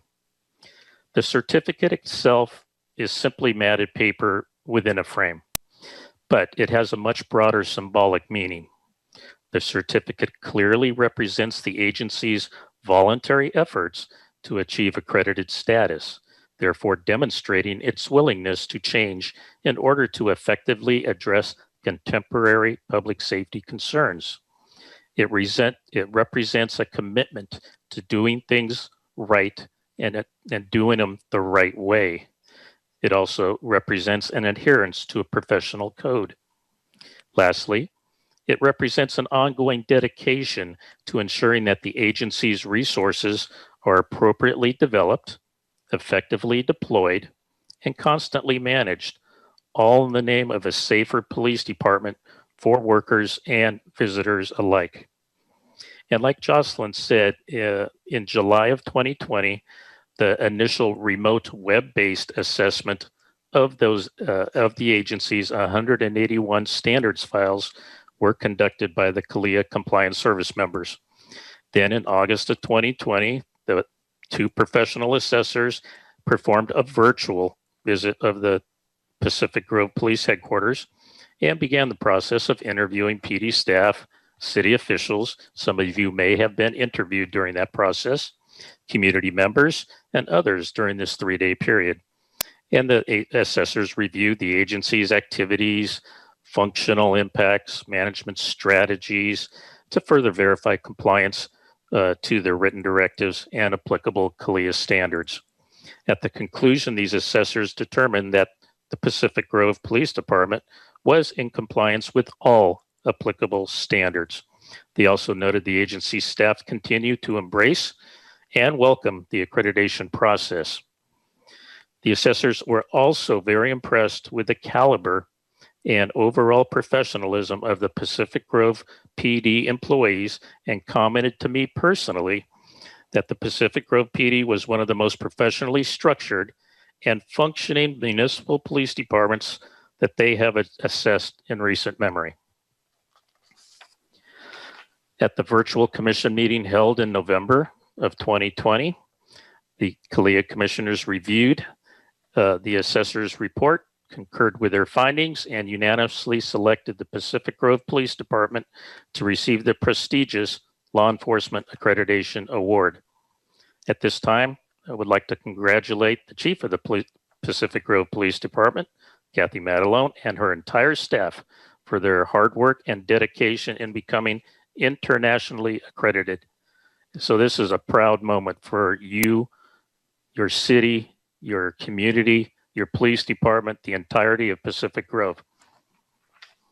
And I yield to the chief. Thank you. Good evening, Mr. Mayor, City Council members, city staff, and members of the public. I appreciate the opportunity to speak on this topic, which is very near and dear to my heart. Mr. Mosier, you want to stop your video? Sorry, sir. I want to thank Ms. Francis and Mr. Mosier for explaining the CALEA program and the journey that we took to attain our accreditation award. I've been involved with accreditation since 2005, so I can tell you from personal experience that accreditation is no easy task. It is a department-wide philosophy and best accomplished when completed as a team. And I can attest that the Pacific Grove Police Department certainly worked on this project as a team. I'd like to take a few moments to express my sincere gratitude to my staff and recognize and thank a few people. I am beyond proud of my staff. They navigated through 3 different chiefs during this process and many policy revisions to cross the finish line, with a good portion of the work being completed during a pandemic. I want to thank the mayor and council members, the current and past council members, I don't want to exclude Miss Garfield and Mr. Hewitt, and Mr. Harvey for their support of the program and of the police department. I'd like to thank Chief Christie for having the courage and foresight to enter into this agreement with Kalia in January of 2018. Chief Jackie Gomez-Whiteley for continuing during the program during her 6 years as interim chief, 6 months as interim chief in Pacific Grove. Mr. Mosier, our program manager from Kalia, who also had to deal with 3 different chiefs during this process. The CalPAC group, who assessed our program for a mock assessment, and the 4 assessors that helped us during the entire process of onsite. I'd like to recognize Shay Johnson, our initial accreditation manager, who can probably recite most of our policies since she changed them so many times. I'd like to thank my entire staff for working on this project. This truly was a team effort, and each member contributed to our accreditation award. And they should all be very proud of their efforts and participation. I want to recognize Ms. Francis for stepping up and taking the lead. Jocelyn took over as accreditation manager for the police department when Ms. Johnson's contract ended. We were unable to keep her due to COVID restrictions, so Jocelyn served as the team captain, making sure that all of our tasks were completed in a timely manner and coordinated with staff and the 4 different assessors that we had to work with, who reviewed our policies, procedures, and processes. Jocelyn led our department through its virtual onsite, and she did it like a pro.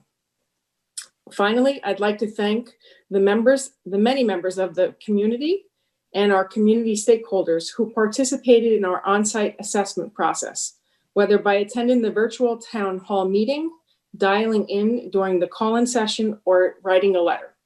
We appreciate your feedback, input, and support. As a department, we proudly have hung our certificate in the lobby of police headquarters, so you can come by and see it at any time. We're also displaying the Kalia emblem on our police vehicles, and we are wearing the Kalia pin on our uniforms. As Jocelyn and Mark stated earlier, this is an ongoing process, and we have begun working on proofs of compliance and policy reviews for 2021.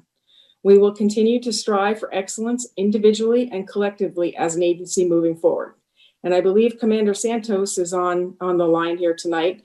He did not get to participate last time, but he is certainly going to join in the fun moving forward in the next 4 years. So I thank you for your time. And again, thank you, Mr. Mayor, for the opportunity to speak. Thank you. Right now, this would be the opportunity for our city manager to be standing at the podium with a microphone and a certificate in hand. Mr. Harvey. Mr. Mayor, thank you. Appreciate the opportunity to briefly speak. My heart is bursting.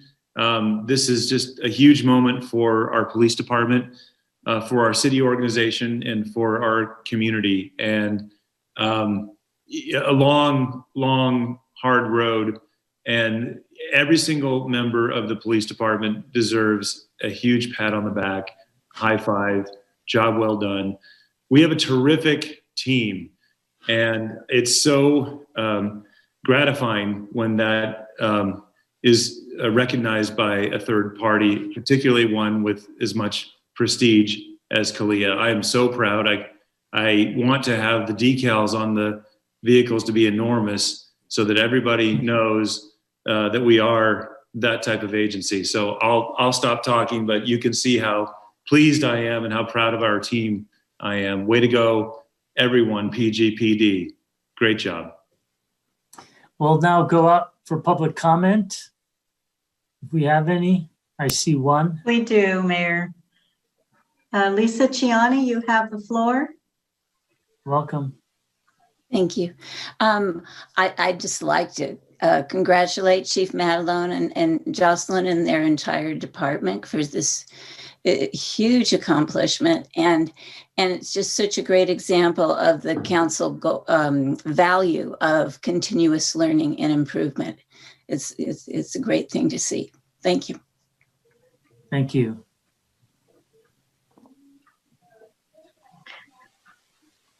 Wendy Giles, you have the floor. Welcome. Good evening, and I'm a little confused about the importance of this accreditation following all of the events that transpired with the officer in the department starting in May of 2020 and resulting in his firing. I don't know what that has to do with this accreditation, but I will say that I'm sure I'm not the only community member confused by that. Thank you. Thank you. I see no other hands raised, Mr. Mayor. Any council member comment, discussion?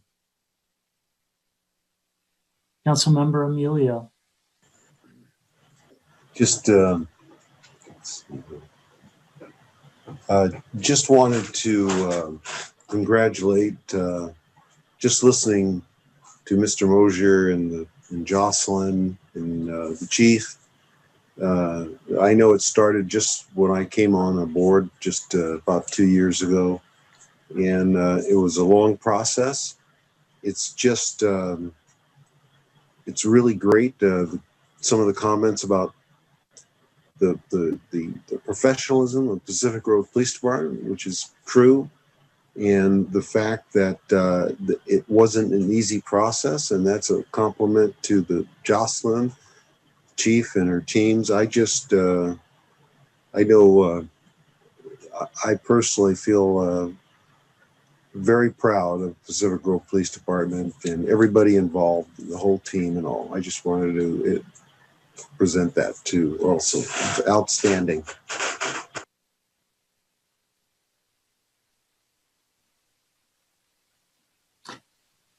Councilmember Paduri.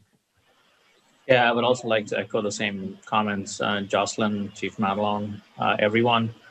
I know like accreditation, like in any process, accreditation or otherwise is really an effort. It's not an individual kind of setting. The entire department needs to be involved. So I know there's a lot of hard work that has gone in to get this accreditation. I'm quite pleased that we are the first in the Tri-County area to get this. So certainly something remarkable right there. But congratulations to all. I really like that. Also, personally, I like that we're actually closing our city council meeting with such a fabulous note. So thank you. Councilmember Smith. Thank you, Your Honor. Yes, I'd just like to congratulate the police department. A lot of big things. I mean, being the first to do it. I think that it was some ridiculous statistic like West Coast or something like that for a city of our size. And, the most important thing is, I think, two things. One, there's the vision that we had in our leadership to go ahead and do this. With the payoff is that you have better, arrests, better prosecutions, better handling of evidence, better. You're improving your entire organization in that way, and it's going to be. It's beyond one instance. It's going to be, it's uniform throughout the department. It's going to be something that we can be proud of as time draws on. And my second point is that, I think it's really late in the day, and I think I lost my second point. But good job, and congratulations. And that's all I have. Thank you. I also want to add my congratulations to the department for this achievement. It's absolutely stellar that people took the initiative, and as was said before, to look at introspectively by third parties to come in and look at our processes and policies and find ways to improve. Continuous improvement is important. It doesn't mean, obviously, that everything is perfect and everyone is perfect, but it's something. It's it demonstrates that we're trying to be better and improve, and the future will always bring new challenges. And if we are trying to improve and looking at what we're doing, then we'll be better able to meet those challenges going forward. So thank you so very much. And I'll come by the police department and take a look at the certificate and give at least one police officer a personal thank you for all your work, particularly Ms. Francis and Chief Matalone as well. So that brings us to the end of our agenda. Without any further comments, I want to thank everybody tonight for participating and being here. And everyone have a good evening. Meeting adjourned.